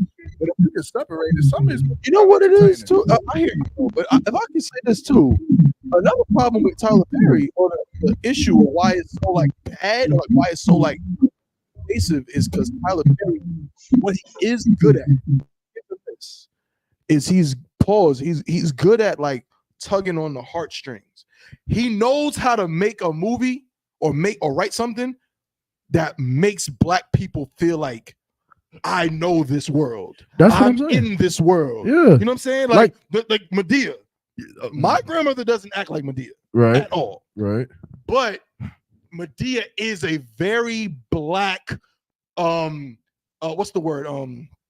Like black, stereotypical grandmother. You say something, sis? Oh, Salaki. Put the camera on her. Put the camera on her. Stand up. Come get the mic. Now I'll play. Yeah, like Medea is the stereotypical grandmother that we can all we know somebody in our family that's kind of like that. You know what I'm saying? To some degree. I get. You know what I mean? I know what you mean, bro.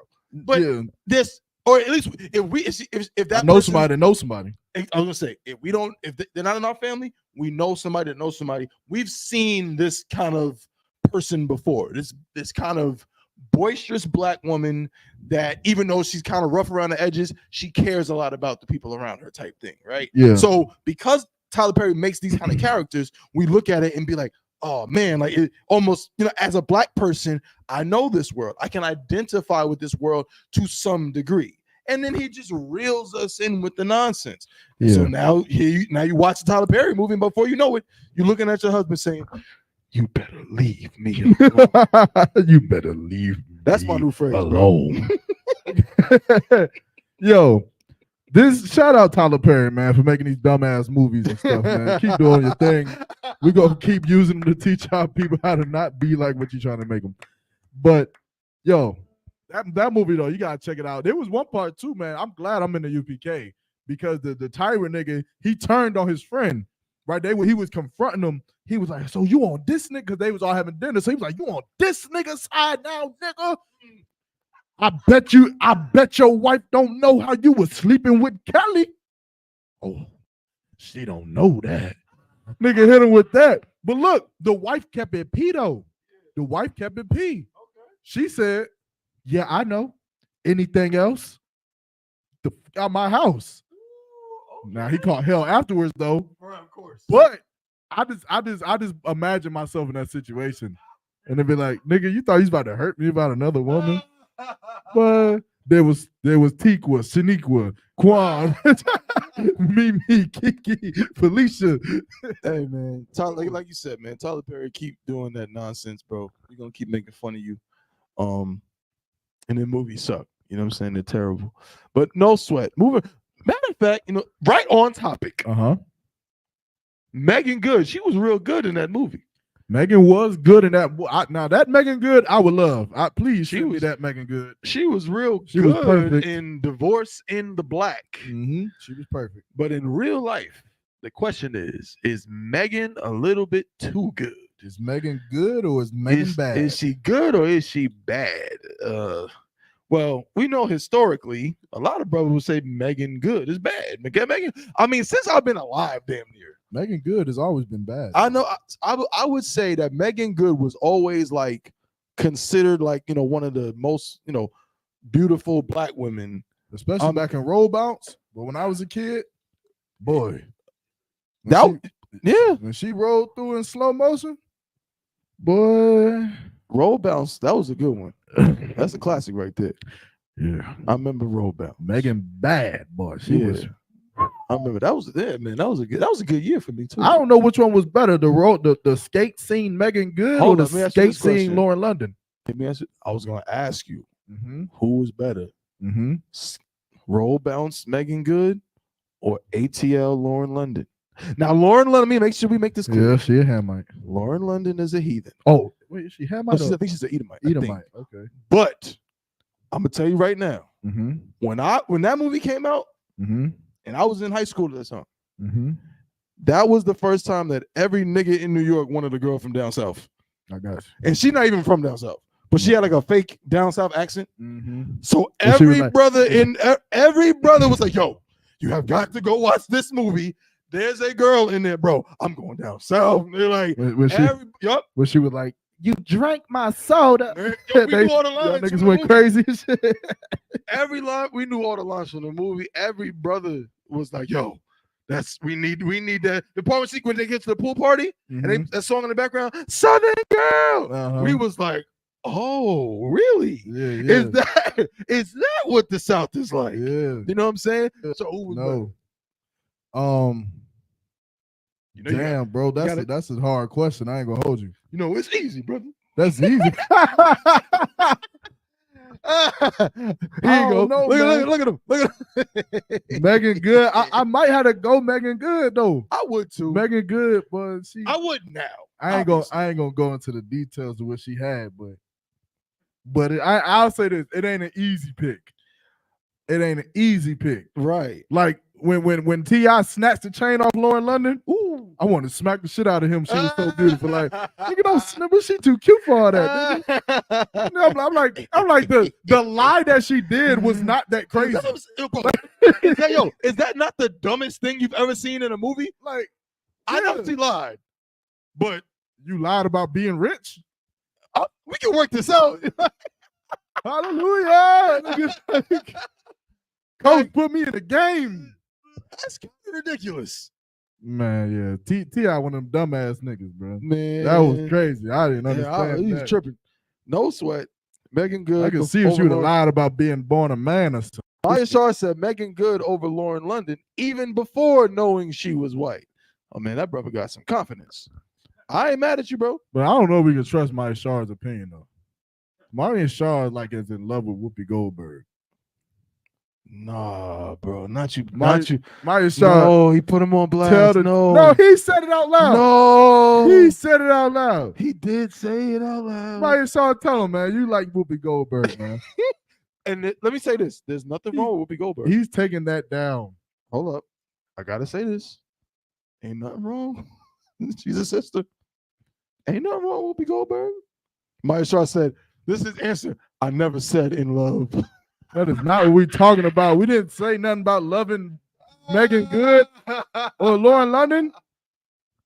Hey man, you know Whoopi Goldberg, she loves oppressors. That's the funny thing. Whoopi Goldberg, I mean, she's been taken down by every famous white actor in Hollywood. Imagine her turning down I.S.U.P.K because he's not white. That would be hilarious. That would be some funny stuff. He's not white.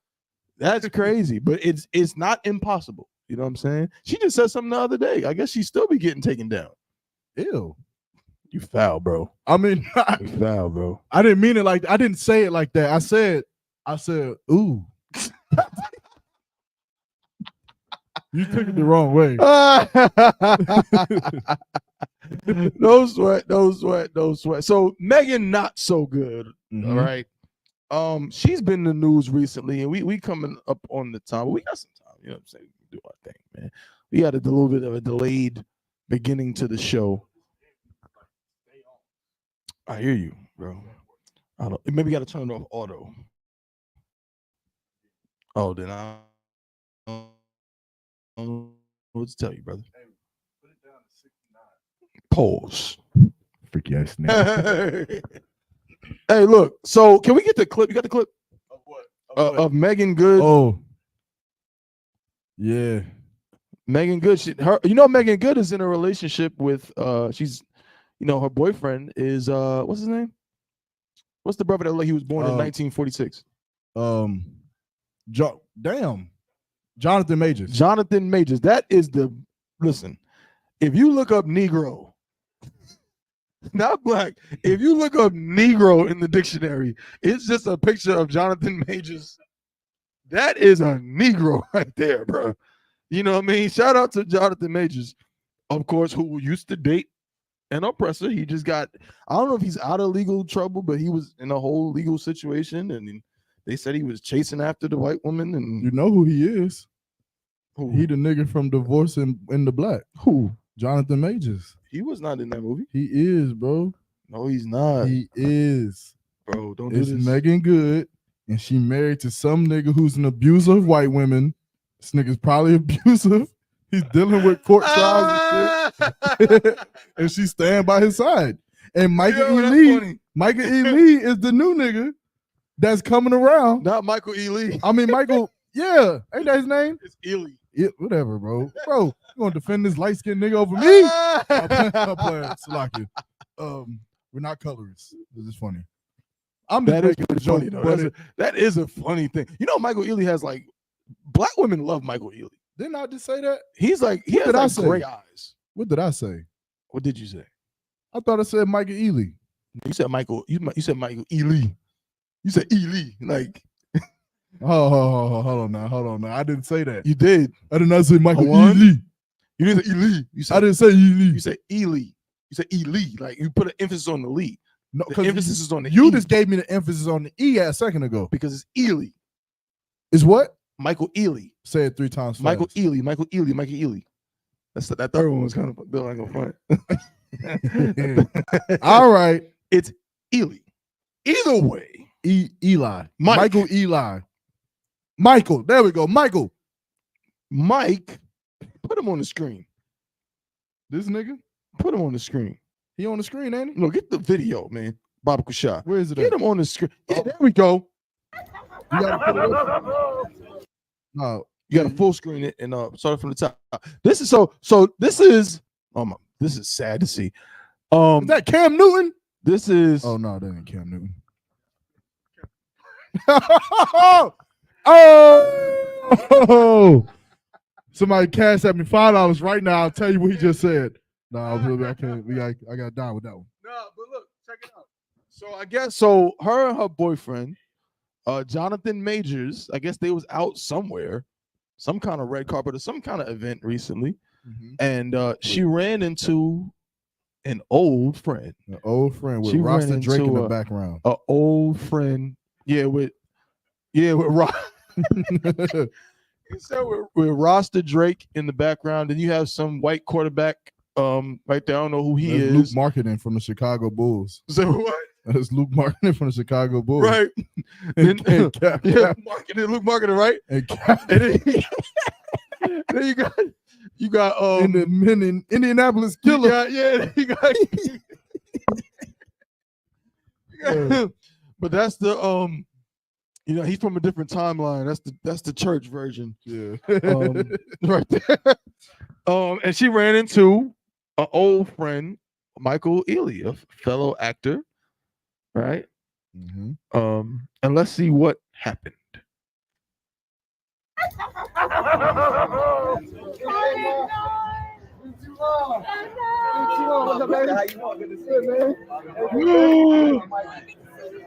Actually, Cam Newton. Oh. This is fire. Love it. Dion will love this. Absolutely. Bro. Please play this from the beginning. Even Jonathan was done with Megan. I'm not even gonna touch you. I'm gonna grab the nigga. Oh, wait a minute. Oh, the lip up is crazy, bro. The lip up and ignored, bro. Dapped up. Who the hell is this nigga in the green? That's Jonathan Major. We all know who he is. Man. He dapped up the nigga in the green, hugged the other girl, and then took a picture together.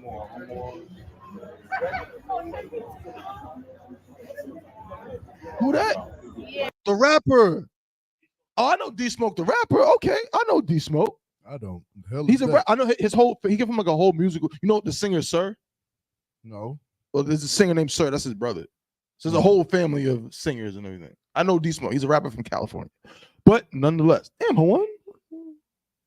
Most ain't crazy. This brother knows some things. Most ain't crazy. Okay, this is crazy. Please, this is crazy. For one, this is embarrassing. I would assume for Jonathan Majors. So embarrassing. I would assume, and then for the fact that we're dealing with celebrities, right? I'm assuming this is 1, 2, 3. Don't forget about Rasta Drake. Rasta Drake in the back, on Shamar, grabbing himself and holding the water by the same time. This nigga is just chilling. But you are a celebrity. You know the cameras is out. You would think that if you're in a celebrity relationship, that you would have some sort of standard of how you're going to deal with publicity, with the cameras being out. There's certain things that you should and should not do. And I would imagine that letting another nigga come and quite literally swoop my girl off her feet right in front of me, in front of other people, in front of Rasta Drake and other cameras would be a no-fly zone, a zero nigga no. Like, can you imagine this nigga doing this to Savannah James while LeBron James is sitting right there? Nope. Can you imagine that? It wouldn't happen. First of all, I feel like Savannah James, I don't know her personally. I feel like she just don't play that. She gives the vibe that she don't play that. If somebody try to lift her up, she's like, whoa, I feel like that's what she would do. She would stop that. Right. Because even if, right, I'm going to be honest. I got literal sisters. And I may not see my sisters in 10 years. And if I see my sister at an event, I'm going to hug my sister. But I am not lifting this grown-ass woman up in the air and spinning her around. Nope. Because it's not that serious. So what? I don't understand how serious is this that this man lifted this woman up into the air. Salakia. And then the brother, Jonathan Majors, was just over there playing with his purse. Yeah. While it was, you know how in an awkward situation, you know what I'm saying? Like you with somebody and they start run, fidgeting. they run into somebody that they know that you don't know, and you just standing there, so you start pulling out your. You start pulling out your phone. You know what I mean? I feel like that's exactly what he did. Like but the worst part about it is this is his whole woman. His woman getting lifted 3 feet in the air while he plays with his goddamn purse to try to avoid some awkwardness. But I feel like that's more or less his fault. Because I feel like for my woman, I think I'm the worst nigga to be in this situation with. Like, I'm the worst nigga to be married to. And when you're walking through the mall and you see a nigga that you knew from high school or some shit, I am the absolute worst because I'm not fidgeting with nothing. Like, I feel like my woman would more or less be like, hey, bye. Right. Hey, bye. He gonna be like, hey, I ain't get no hug. And then immediately, if he coming for a hug, all he's gonna feel is.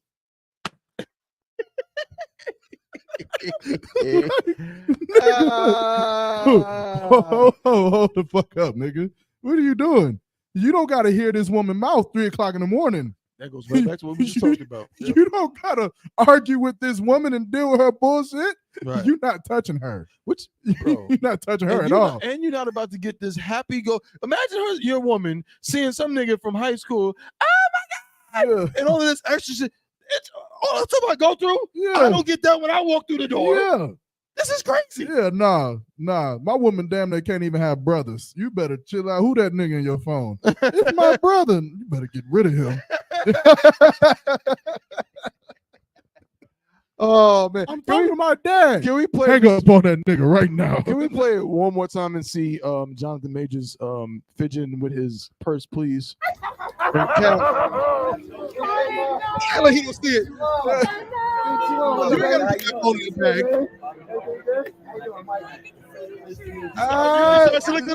Yep. Yo. Did she feel like, let me grab him, try to bring him in. Yo, this is nasty work. Well, I gotta watch one more time. I gotta see something. Did she jump on him, or did he physically just lift her? Whoa, I missed it. Nah, I feel like it's her fault. She went with the high hug. She put the arm around his neck. Come on. All right, brother. All right. It is, if you're gonna hug a woman, you cannot hug a woman with her arm under your arm. That's crazy. Oh. No, you're right. Yeah, I'm about to You're stand. right. I was about to stand y'all both up. You're right. No, I had to think about it. Yeah. But it's both their fault. I would say both because he went for the under two. He could have went for the little overhead, like a little sis thing. Hey, but he could have went with that. Okay, but look at his posture. He's now in a bent position that if he stands up, he's going up. When they should have both just stood, he should have stood up, and he should have did just like that. You know what? Poor Johnny. And you know what? Yeah, he going under the butt cheek. Yeah, Cap. Yeah. I said he going under the butt cheeks with the hug. Definitely going under the butt cheeks with the hug, and yeah, that ain't good right there. Oh, he's saying that the arms is near the butt cheek. I get what you saying. The funny thing is, the first thing he should have shook Jonathan Major's hand first before he hugged her. I don't give a damn how much you miss her or happy to see her. The proper thing what he did was, hey, you shake that brother's hand first because he's with her.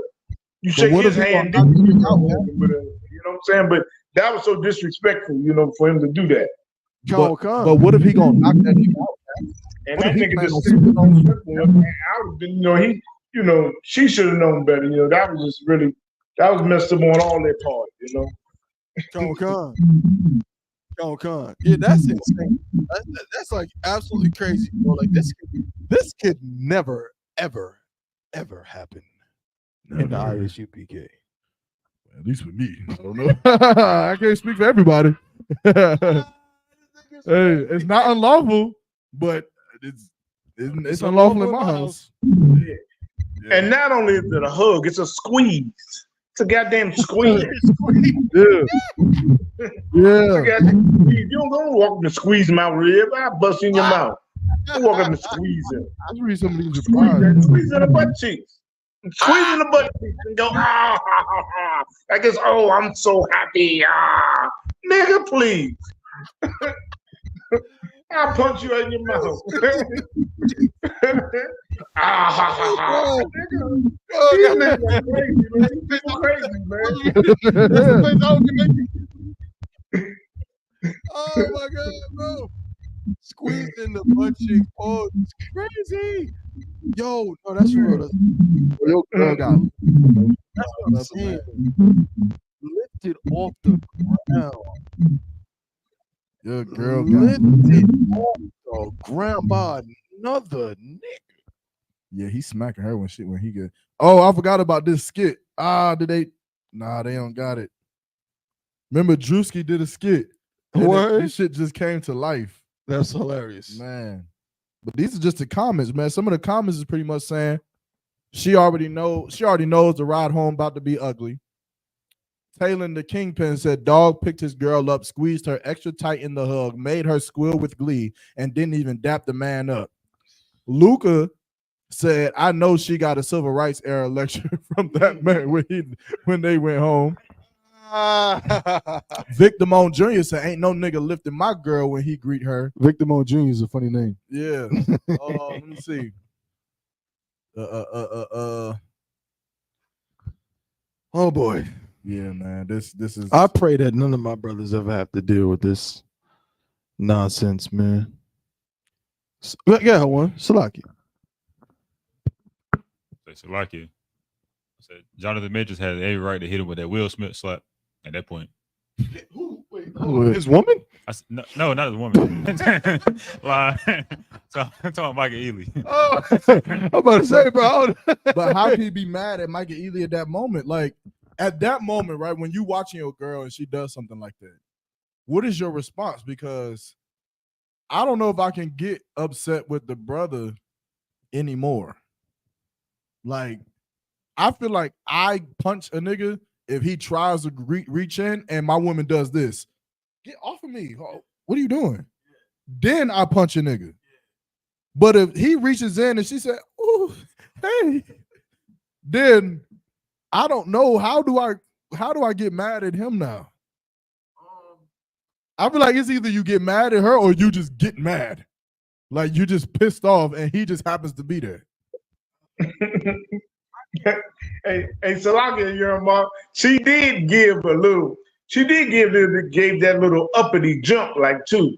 She did, Uppity jump like hopping into the nigga's arms, She did, you know what I'm saying? She helped it out like an alley-oop almost.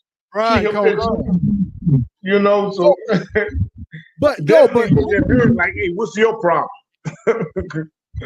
Ain't this kind of like black culture and should it be fixed a little bit? Like, okay, let's talk. Is this because typically in black culture, like we're so used to touching and hugging everybody, and I don't know specifically where it comes from. Maybe it's because we're so oppressed. Black people always need some kind of nature and comfort wherever you could get it. But is this something that should stop? Like if I see you and Lawaya at the mall and I come and dap you up, should I hug Lawaya or should I say, "Shalom, sis, Most High in Christ"?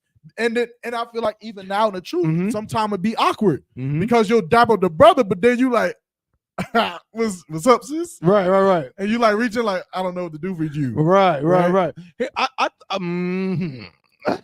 See? I think, okay, here's my thing with that pause, right? Like, I think boundaries are important. Okay. But let's remember that my brother's rib is my sister. Yes. Like you said, I have an actual sister. I just saw my when I went to New York 2 weeks ago. I saw my sister after not seeing her for about 4 months, 5 months, something like that. And when I saw her, I hugged her, but not like that. Right. You know what I did? I hugged her the same way I would hug damn near any other woman. I gave her a little side, "Hey sis," right, and that was it. I think that I just think it's the boundaries. I don't think it's wrong for us as family, because again, we're all family. I don't think it's wrong to affectionately touch each other. But I just think that we have to be aware and be cognizant of the appropriate boundaries. I shouldn't be hugging my sister in a way where, again, not to be vulgar, her breasts are pressed up against me or something like that, or hugging her from the back. Or God is on her ass. Exactly. I wouldn't do that to my actual sister. But why would I do that to my brother's rib? My sister? That's crazy. Right. That's insane. I'm gonna hey, little side joint. You know what I mean? I'll just touch a little arm right here. She might just touch a little side right here. We good. You know what I'm saying? If we know how to hug. Good, Cap. Yeah, so we know how to hug. We know how to hug. Just like you said, that sad little thing, like there's that you barely even touch it. You barely even touch it. You just like you ain't like all that embracing. You ain't no big ass embrace. I don't embrace another brother's wife. I'm embracing her and I'm touching her back and her boobs touching my chest. What the hell type of shit is that? You know what I'm saying? We don't embrace like that. We hit them with a bop. That's you know what I'm saying? Hey, how you doing? Oh, all top action. That's all. Your chest don't touch her boobs. That's right. Do like how you doing? Hey, and that's it. We always do that. Like and sometimes at the Passover, I see I come with your brother and his rib. You know what I'm saying? We both know each other. So. Uh-oh. To the rib. You know, and then it's all good, you know, but it is not no embracing, like, I missed you so much. Let me just hug you and just rub. You know what I'm saying? It's not that. It's not that thing, because all that's phony anyway. That's phony anyway. Right. Come here, let me just give you a big embrace. You know. Come. If I could, so what you're saying is real heavy, and I got to give the sister. The sister said, she said the church, the black church specifically. That is so true. That is so true. Because y'all know, you know, when you go to that black church, or when you go to that family reunion, or you go in the world, you go to that Thanksgiving dinner, that big black grandma or that big black church auntie that everybody loves, what she do? She don't just hug you. Hey, how you doing? She hug you and then start doing all of this right here and lift you on. Right. That's black church stuff. Yeah, one. That's lucky. I can attest to that. Every lady in the church hugged me like that. When I was in the church, every lady, they hugged exactly the same. Every lady in the church, she don't just her giant. That was uncomfortable for me. Me too. Damn right. I'm not trying to be vulgar, but giant pendulous breast swinging all over the place. Oh, you know what I'm saying? She hugging you and you just feeling just breasts all over. Boobs all over your shoulders. You know what I'm saying? You be a little kid. You be a little kid and see just titties all on top of you. When you in the church, that's the truth. That's just the truth. That's just the truth. It's gross, but it is the truth. And you know, like a nigga like me, I didn't like being touched. Like I didn't like physical. Nothing. One of them, they probably thought you was gonna be a damn. Bro, you remember at my yard's house with a sister? I ain't gonna say no name, but we were talking about it. I know it's, and she literally tried to hold my hand to see if she could fix it, and then I was like so uncomfortable because I don't like affection. I don't like nothing touching me. And I don't like holding hands in the mall. I just don't like it. That's just personally for me. But that's why it's so easy for me to just be like, "Shalom, sis." we don't have to touch. Shout out to the sister. That is so true. I never put two and two together. But I knew a girl. Matter of fact, it's a girl when I was in college, way back in the day. I used to date, right?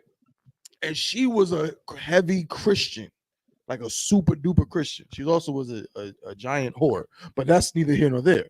But because the two things go together. Was she like whoring a lot? Or was like on me, like those times? It was more like, it wasn't like I could just obviously see she was whoring. It's like in retrospect. It's like as I look back, I'm like, damn, she was a whore, like that, right?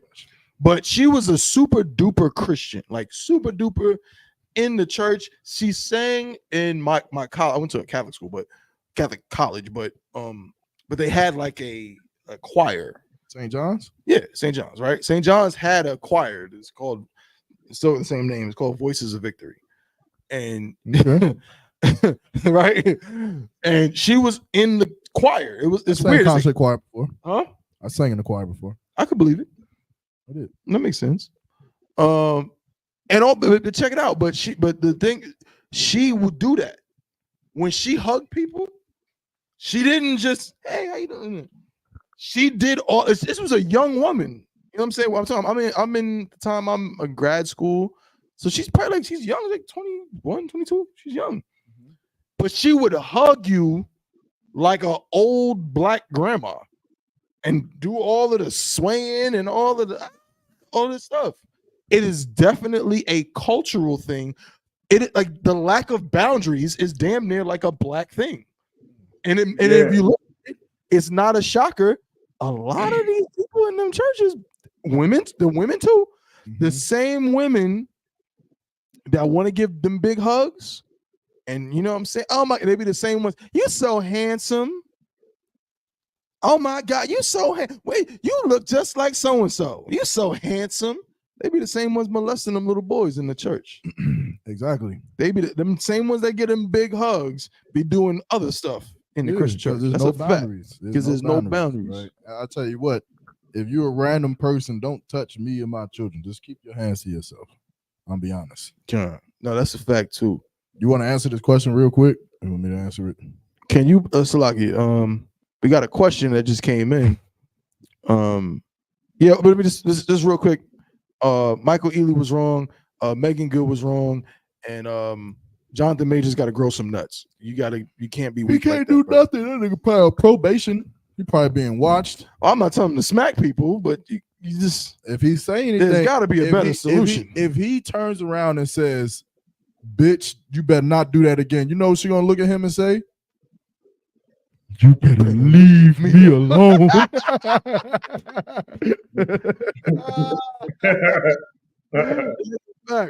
Okay, so we almost over the time here. So, but check it out. We got a question that just came in. I want to do the McDonald's one real quick too, though. Okay, if it's possible. No, that's It'll cool. take like 5 minutes. I'm with it. Relax and talk sports. Say, can you brothers explain the beard law? Beard law. And do not cut the corner of the beard. Does that mean not to cut, period, or keep hair on face? We have our resident captain of 10,000 here. So, Cap, you want to go ahead and break it down for the brothers and sisters? She said, and repeat that again. She said the corner of the beard? Yeah, Relax and Talk Sports said, can you brothers explain the beard law? And do not cut the corner of the beard. Does that mean not to cut, period, or keep hair on face? No, it's like if you got to cut, it means like you can cut your hair down. You can say, like, look at me, I got a short beard. My hair is cut down. It's like trimmed down, on all over, Like, and look, chickens, I cut my beard. It's cut, it's down low. But if I cut the corner off, that means like when brothers just wear the goatee. Right. This is the corner of your face. That's the corner of your beard. When you cut that goatee, when you cut it all off, that's when you cut the corner of your beard off. Brothers, you can cut your beard. You know what I'm saying? But far as like you don't want to be like cutting the corners off your beard. What the precept says. Okay. He said, "Okay, thanks, brother." Yeah, most high in Christ. Yeah, a man should have, if you can. Okay, now there's some brothers that can't really grow facial hair like that. You know what I'm saying? That of course is not your fault. That's a different scenario. But yeah, grow facial hair. You know what I'm saying? What you don't want to do is think the same thing with like your hair on top of your head, with getting lineups and things like that. You know what I mean? You don't want to start, putting, cutting skin down and putting little shapes and routines and things like that. That's what you don't want to do. You can, of course, trim your beard. Like I got a little, on my beard, this part right here comes down. I can cut this part completely off, but I can't shave it to where it's not there. I can exactly down. Exactly. It's right up against my chin, but I can't, start, trying to my beard. And a Salaki thought one, and sir.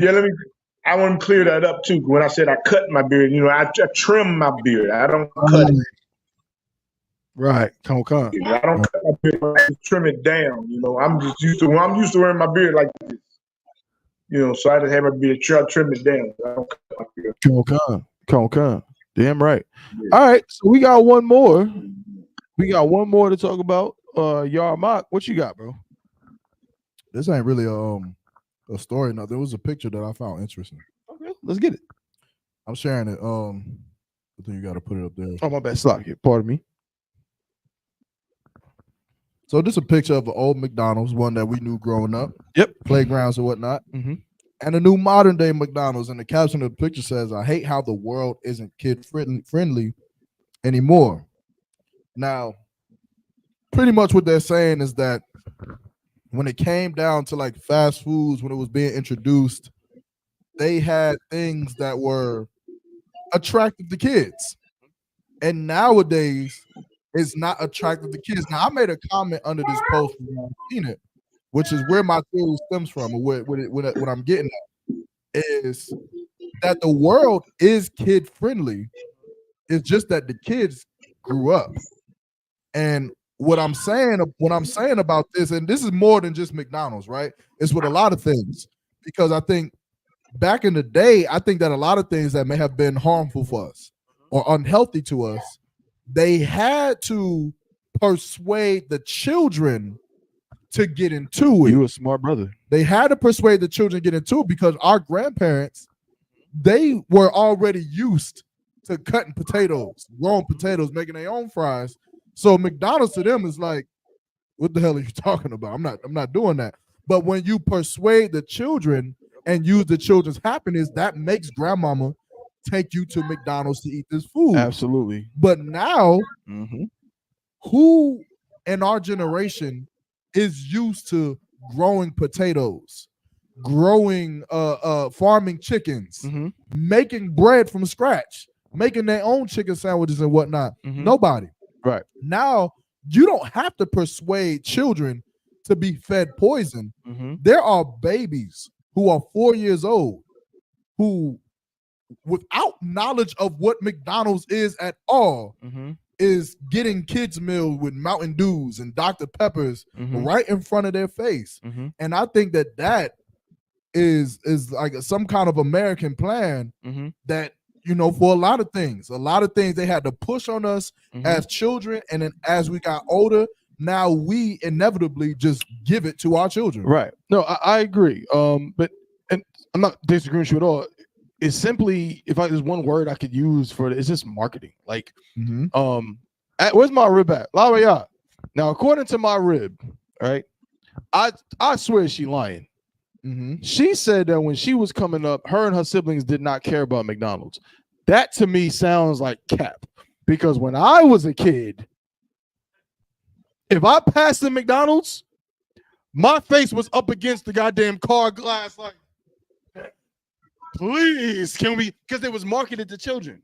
Like, so the colors, the playground. Even remember, when's the last time you seen Ronald McDonald? Never. And the Hamburglar. They were all kids' cartoon characters to make, like you said, because our parents grew up eating like home cooked meals, basically. So they had to make something. Damn, how do we get people to stop? How do we get people to look at and want to come here? The kids. We'll put bright colors. We'll put a playground. It'll make the kids want to come here, so the parents will be like, all right, we'll go to McDonald's. And that's what it was when I was a kid. It was like McDonald's was just heaven. I just wanted to go there. The burgers. Oh, yeah. Hey, Salak get double, but hey, it wasn't big. It wasn't big to me either. The reason why it was 7 of us, and my father wasn't going to McDonald's, spending no hard-earned money on burgers and fries and stuff like that. But when we did, Salakia, it was a big treat. It was a big treat when we went to McDonald's, because we didn't hardly ever go. So when we went, it was like, damn, what, McDonald's? Oh yeah, I want it. You know what I'm saying? I understand what both of y'all saying, you know, but it wasn't big. It wasn't big. It was like, yeah, okay, all right, you know, I agree, you know. But like I said, to go, it was a treat. But like, we didn't do it often. We didn't do it often. I understand what you're saying, Cap, because it was kind of the same with me too.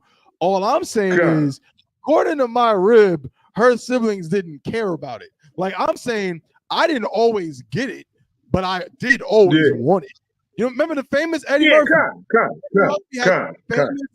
You know what I'm saying? Joint he did in Delirious. And he talked about McDonald's. And instead, his mom gave him the big fat green pepper welfare burger, and he was embarrassed because all his friends had McDonald's and he had this big welfare burger, and it was embarrassing. So all I'm saying is, I remember coming up, it was just like it was marketed towards us. Everything McDonald's did, the toys, everything was to try to entice us to want to go there, to force our parents to want to go. And I hate to be this nigga, right? Go ahead. But don't you think they poisoning us, bro? I ain't gonna hold you, McDonald's? bro. I hate to be the nigga who say you can't drink water. Yeah, but you're being that guy. But do you not think, not on some conspiracy shit, but McDonald's is unhealthy, bro? That is not what you should be feeding children, bro. I feel like that strongly. I don't know enough, bro. to say. I just feel like there's such a push for us to eat these type of food. But there's not a push. I can't agree with that. Okay, well, how do you not? What? Because on the internet, everyone's saying it's the same thing you're saying. I know, but everyone on the internet is saying that McDonald's is but unhealthy. that demon is so strong that you can't fight against it. Everyone on the internet says smoke is bad. Mm-hmm. Who smokes? Everybody. You mean weed? Anything. Got you. They say tobacco on the internet. You're gonna have a whole But I'm saying, from what I've seen, there are some of that stuff is changing people's minds, bro. Like when I remember being in high school and people smoking cigarettes. I don't know if these high school kids these days, they maybe do, but they do. Well, then that's crazy. You're right. I'm just saying, like the stuff that they putting in this food, and it's like the drive to like okay, why did you push for fast food to be on us this much? Like you said so the other day. You said, I'm surprised at how many home cooked meals you eat, nigga. You said that shit. I did. Why is there such a push to get families to stop making home cooked meals and to start making fat? And if I could, I think that there's an underlying agenda because I feel like, and this is not coming from the truth, this is not a class, this is dumbass YAHANNA talking. I got the answer. Go ahead. But I feel like coming from the older generation on down, we've changed from a society of people who enjoyed the work of things. I feel like our great grandparents, they enjoyed the work of growing a potato, planting a seed and seeing a potato grow and then turn it into French fries. Now we're so accustomed to how quickly things can be done. And so with our food, we want our food to be quick. With our children, we want our children to get raised quick. With our relationships, we want to get the box quickly, which is why we'll do what? We'll just pay for it. Just pay for the sex. You want something, we'll just pay for it. You want to I don't know, Mahayon wants a gun permit, concealed carry license. What is he gonna do? He said, I'll just pay for a nigga instead of doing the 16-hour class. I think that our society, we want everything to be quick and easy. And I think fast food is a part of that. I just don't think it's as quite as sinister as you're saying it. Like I think it is bad, and in the end result, it is sinister. And I gotta agree with you, sis. It's the budget and the convenience. And going back to what you said, going back to what you said. Well, we're gonna go at it. Yeah, let's go. Because here's what I think it is. I do think that our sisters these days, there is a difference between even our mothers and our grandmothers and so on. But check it out. It's in totality, it's a complete cultural shift. Let's be real. Yeah. Our mothers, our grandmothers, I'm not gonna say they weren't working because they were, but they weren't as ambitious. These sisters these days, they going to college, they getting 2 and 3 degrees, they doing all kind of stuff that to our grandmothers, they wasn't doing none of that stuff. Some did, you know what I'm saying? I know yours did, right? Like I know she went to school and everything, but like a lot of them wasn't doing that kind of stuff. Their lives were relatively simplified. Some of the grandfathers and whatever, they went to work and they made sure the bills were taken care of. Grandmother might have worked a little bit, but for the most part, she was able to be at home and cook those meals. She was able to be at home and rear those children the same way. A lot of the women these days, their focus is just a little bit different. I'm not saying it's better, but I am saying that that's what it is. So that separation is causing them, bro, they don't even see the world in the same capacity to where they're gonna, like my mom cooking a home cooked meal, it was like a no-brainer. And I'm old, but I'm not, I still like to consider myself relatively young. I'll be old next year, officially, I believe. But when I was coming up, my dad would take us to McDonald's sometimes. That's why I always wanted to be with my dad. But when I would tell my mom, let's go to McDonald's, she would do the same thing. She'd be like, go where? For what? Right. Hell no. Like, no, I'm cooking such and such tonight.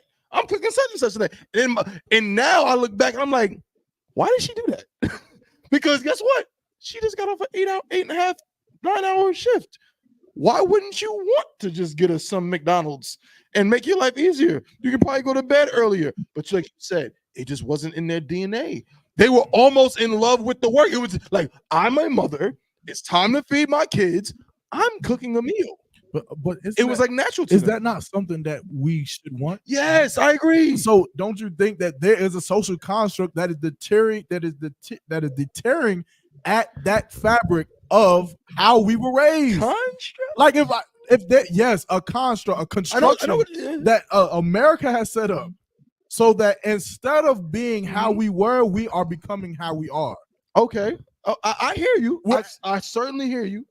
Because think about it. If I see a woman and she has children, and for breakfast she buys them McDonald's, for lunch she gets them Bojangles, and for dinner they eat Chinese food, I'm gonna be honest, that is like a red flag to me. I don't blame you. That's a red flag. I agree. Because why won't you cook? Because it takes time. It's a hard thing You to know do what to it cook. is, bro? I'm gonna concede here. Cap, I want you to chime in, if Baba Kashab, but I'm gonna concede with this, and I'm gonna say this, ladies, sisters, please don't be mad at me. I'm about to say it. I'm about to say it. They're gonna stone me when I leave the school. No. I think our sisters are just a little bit weaker than they used to be. No, they're definitely weaker. No, you should say that out loud. No, they're definitely weaker. Okay, so I can say that? That's Yeah, fine. they're weaker, but I feel like it's because of McDonald's. It's why. You can't. McDonald's is just a company. Money. I get it, but there's a social construct. Where It is. And Shalaki is fast food. It's fast food. I mean, it's fast food. Like just the other day, shit, we left out and I didn't eat. So right there, I want to go to McDonald's and get a McDouble. You know? I go to McDonald's and get a McDouble, but the other kids, they want something too. You know? So we end up eating McDonald's. You know, and then and then the crazy thing about it is that the damn McDouble was good. It was so good, it was satanic, it was so good. I wanted another one. And I was like, damn, that burger tastes good, man. You know? And that's how I get to it. Then like if I ain't have no control, the next day I would do it, you know, but I have better control than that. And plus I'm a cook. I cook at home. You know, I cook dinner and everything and stuff like that. So I'm not really driven to fast food places, you know, but we definitely have fallen away from that cooking. You know, the cooking that meal and stuff for the kids and everything. And we get the kids used to thinking of, hey, a burger, hey, a taco, hey, you know, Chinese place and stuff like that. We get into that mode of, hey, you know what I'm saying? And then when you're doing a whole lot of stuff, it makes it easier. You're doing a whole lot of stuff, you're doing a whole lot of running around, and then you run, dang, I go get the kids a burger, go get the kids a pizza, go get the kids some Chinese food, you know, so you get like that, you know, so we can, you know, we definitely got to watch the ways that we do it and stuff and have things planned. That's why I go grocery shopping, you know, and have the freezer filled up with food that I'm going to cook, meals that I'm going to cook, and have it, you know, ready to go ahead and do it. Take the meat that's frozen in the freezer, take it out and let it thaw out. You know what I'm saying? So learn to prepare our stuff, you know, then to run to a fast food joint. You know what I'm saying? Because we definitely get into a mode of just doing it. You're doing it. Just like you just brought out that you be having breakfast, lunch, and dinner. Fast food place. You know? Okay. Yeah, I won. Come on, sis. Let's do it. Sis, now, sis about to say something. We got a sis about to say something. Go ahead, sis. Put the camera on now. I'll play. No, I was about to say, yeah, you're right about the idea that women now, they're more career driven. And people in general are super lazy, if we're being honest. So that's one of the reasons. But the idea between Brandon with McDonald's is just all the system. It comes down to budget. If the whole thing is about budget, then you make people lazy. You give them fast food, which is more expensive. And then it's unhealthy for them. So this also helps the healthcare market technically. Right. And pharmaceutical industries. Come on, sis. Ain't right. That it goes around in a circle. So keep on giving them medicine, keep on giving them healthy food, and black people stay poor, unhealthy, and white America makes money. In other words, the white man is the devil. Right. That's my point. What are we supposed to do? Stop eating that damn McDonald's. I don't have time to cook meals for these little Negroid children. Lawaya? I don't have time to do this. Lawaya got the time. Lawaya does not have the time. You have to sacrifice. So how many hours of sleep is she supposed You're to going to get? have to lose an hour of sleep. Lose an hour of You got to sleep. lose an hour. Get in that stove, cook up some collard greens. Lawaya, you hear this, brother? This him saying that. I ain't say it. Stop one gonna watch the kid. Wait a minute, what? Listen. Come on, man. He's getting we got to do it, man. We got to start raising these Kraft children better, bro. macaroni and cheese. No, bro. And the fast, he eats some fries, bro. Bro, It's potatoes. Come on, no, bro. What's the problem? You talking about from McDonald's? Yes. Oh, bro, no, bro. You gotta get up in that kitchen, man. I'm gonna remember this next time you say you pull up to McDonald's, bro. I'm gonna remember. No, this. but here's the thing. Remember what the discussion is that they marketed it to kids. Yeah. If McDonald's would have came out, but they don't market to kids anymore. That's that's my point. Okay. When they came out, they marketed it to kids. If they would have came out and marketed it to adults who is in college, who are already fully developed, right? Now, if you want an unhealthy burger, it probably ain't going to affect you that much, right? Because you're a grown adult. But when you're feeding these things to 3-year-old, 4-year-old, 5-year-old children, it's going to affect their development. That's a fact. And that's why I think white people are just as good at us in sports now. They had to even the playing field, so they started. That's a heavy point. They had to start feeding us trash. Now they just as good as us. When we used to come from the backwoods, we used to come out them swamps eating them potatoes and grits and collard greens and chickens that was raised on the yard, and then we fucking Joe Frazier in the boxing ring. Now we're Steph Curry, Tyreek Hill. There's fast white boys. Braxton Berrios. He's not faster than Tyreek He's Hill. about just as fast, though. I'm just saying, bro. Obviously, we still have the salt, but I feel like they leveled the playing field. They did. I'm playing devil's advocate, but you're absolutely right. So, with that being said, y'all heard it, ladies and gentlemen. Officer YAHANNA said it, not me. Officer YAHANNA said y'all better get y'all lazy asses in the kitchen. Yes, I said it. Get your lazy ass in the kitchen.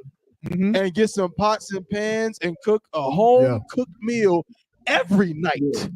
Sacrifice an hour, maybe an hour and a half of sleep if you have to. And make it fun, man. Make it fun. And Salaki, you can, if you don't know how to cook, shit, social media, you can go to social media for everything now. You can go to goddamn, you can be a good chef. You know, watching social media. You can go to YouTube and learn how to cook a meal and everything. You know what I'm saying? They show you how to do it. Go. I'm just not a fan of some of the new age meals. Go ahead. Yeah, and then look, no, some of the stuff be extra, but I'm saying extra, you don't got to be extra. I stuffed remember bell peppers. I remember my grandma. Nothing wrong with it if you like that. My grandma used to make. I don't like stuffed bell peppers, but my grandma used to make a thing called slave soup.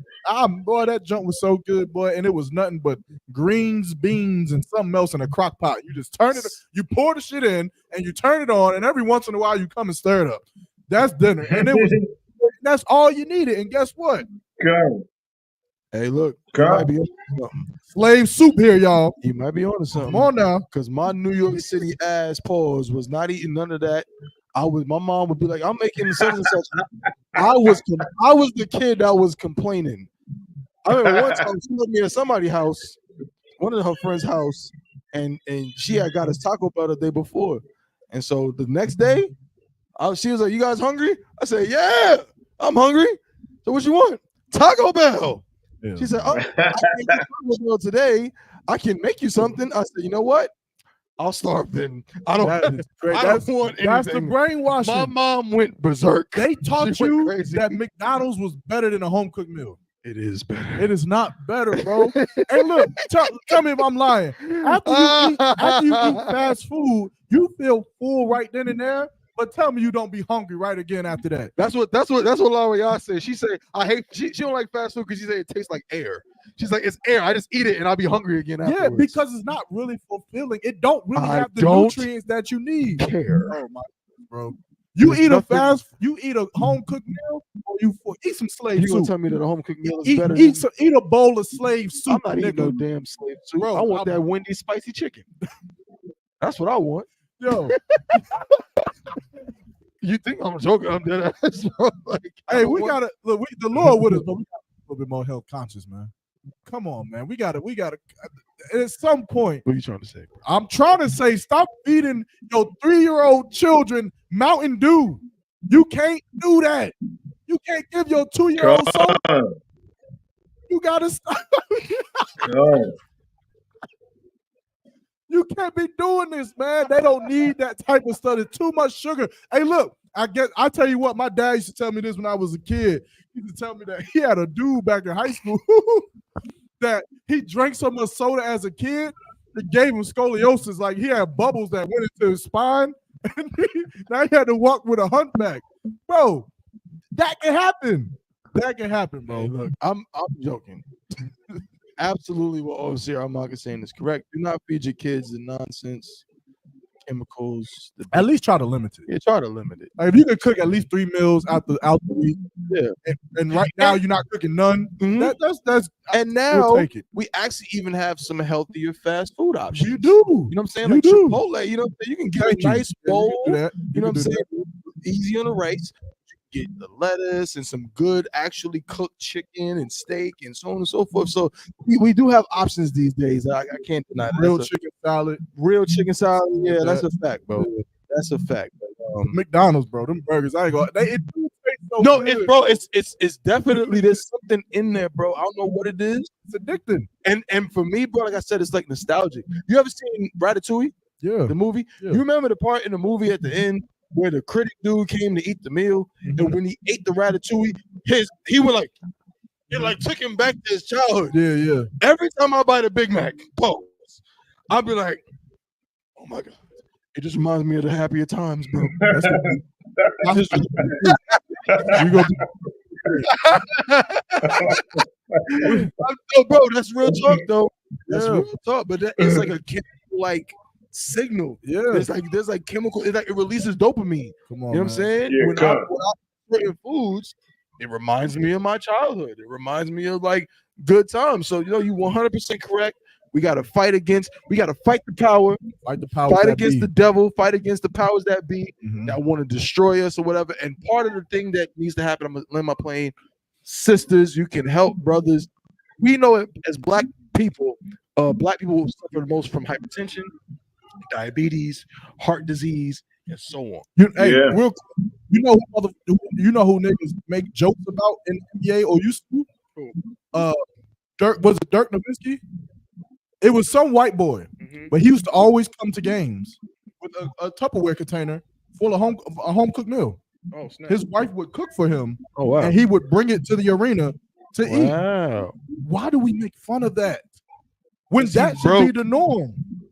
You said what? Because he's broke. That's what. No, I'm playing, but that I remember growing up. That was the perception. Like I remember when kids. I remember when kids used to come to school with you could have your lunchbox, and in there, my grandmother used to put like soup. You could have a little soup container, and you might have a sandwich with it, and you know what I'm saying. You have a couple little things in your lunchbox. I got money for Chick-fil-A. But then there was always that one kid that came through with the McDonald's, the Burger King. Because they And are that destroying kid us. was looked at like He was the man. He was an agent. You saying like he was hired? He was hired, bro. He was hired to be the cool nigga in school. To have some look, and I guarantee you, bro. I feel like if you send your kid to school and this nigga pull out a plate and he got motherfucking oxtail. We used to make fun. He of got kids like jerk that. chicken. He got I got cabbage and made fun collard of. greens. Bro, pull out a Jamaican plate, a Caribbean plate in lunch in high school now. Niggas gonna be on your plate what I'm like, saying. give me that piece of that Because oxtail. you're right, because we're more conscious now. Yeah. But I'm agreeing with you 100%. I'm laying my plane. That's what we gotta do, bro. But I remember growing up when I remember some kids would literally pull out a damn pizza of chicken from home, and we would just look at it like, what the hell are you? You got barbecue chicken and where's your turkey sandwich? Right. Where's your, you know what I'm saying? Oh, what the hell is this? Yeah. Salakia, I was definitely a kid because I brought home lunch every day. Literally. Literally. It didn't work for him. But everybody else, you're going to go talk now. Real talk, we playing around, but OCR Mark is absolutely correct. Captain, you go up, absolutely correct. We have got to get back to that because it is having a negative effect on our health, having a negative effect on our lifestyle as Blacks, Hispanics, Stop drinking that and Native water. American Indians. Man, that's the number one thing you got to do. Stop drinking that Stop. water. Okay, I can't even follow you on that one, bro. Do not listen to any nut. You know he's still at it. About the water? No, now his new thing. I just seen a video of him now. His new thing is men should not skeet when they have sex with a woman. They should edge. He's basically saying you should be able to just have sex for days, damn near, according to this. You know, my uncle gave me a book. I know exactly. I know the book, but I remember having this conversation with you. Yeah. I remember this. Yes, I don't know about that. I feel like the climax of doing that feels so good that I'm not going to not have sex without. That's the blackity blacks love to tell brothers about semen retention. Right. You're supposed to somehow bring it on back. Somehow, I don't know. It must not be like poor woman who you're with. Like, right. Does a woman not feel like her job is not done? Like she did the job? I don't. Is it woman facts? Like I don't know. That's just crazy. Yeah. Blackity blacks don't make no sense, bro. Blackity blacks are dead. They need to start eating all the McDonald's. They need it. Right. I don't know, bro. But yeah, man. Podcast. Damn right. Another one in the books. What we talk about today? Big old titties. We talked about titties on your shoulders when the aunties hug you in church. Hugs from the back. Semen retention, hugs from the back. Drinking water. McDonald's. Oppressors, unaliving children. We talk about Meagan Bad. Tyler Perry. Tyler Perry's trash films. Man. We talked about it all. You know. Cap, you got anything before we close out today? Hey man, white man's the devil the Bible speaks of. That's right. Hey, and pay your tithes. Pay your tithes. Make sure you pay your tithes. That's very important in the work of the Most High. You know what I'm saying? If you want to be obedient to the Most High. Damn right. right. So go and suffer that. Con. That I Damn. yield. Con. Yarmak. What's the word? This Elijah Craig is terrible. It tastes better and it's only bearable with Coca-Cola. I'm stamping that. Leave here. I yield. He's bugging. That's my final word. This is to Wab again. If you're into Scotch, bourbon again. Bourbon. It's similar, but if you're into bourbon, this is good stuff. You know what I'm saying? Most High in Christ. But we had another excellent show, the Chainbreakers Podcast. We appreciate every brother and sister that tuned in today. We'll be back live next week. Lord willing, same time, same place. You know what I'm saying? Make sure you like, share, and subscribe. Let everybody know. Put this on all your social media platforms. And, you know what I'm saying? Spread this truth. And with that, we say shalom. Lord in Christ to the brothers. Shalom, Lord in Christ to the sisters, man. We'll see y'all next week. All right? Boom.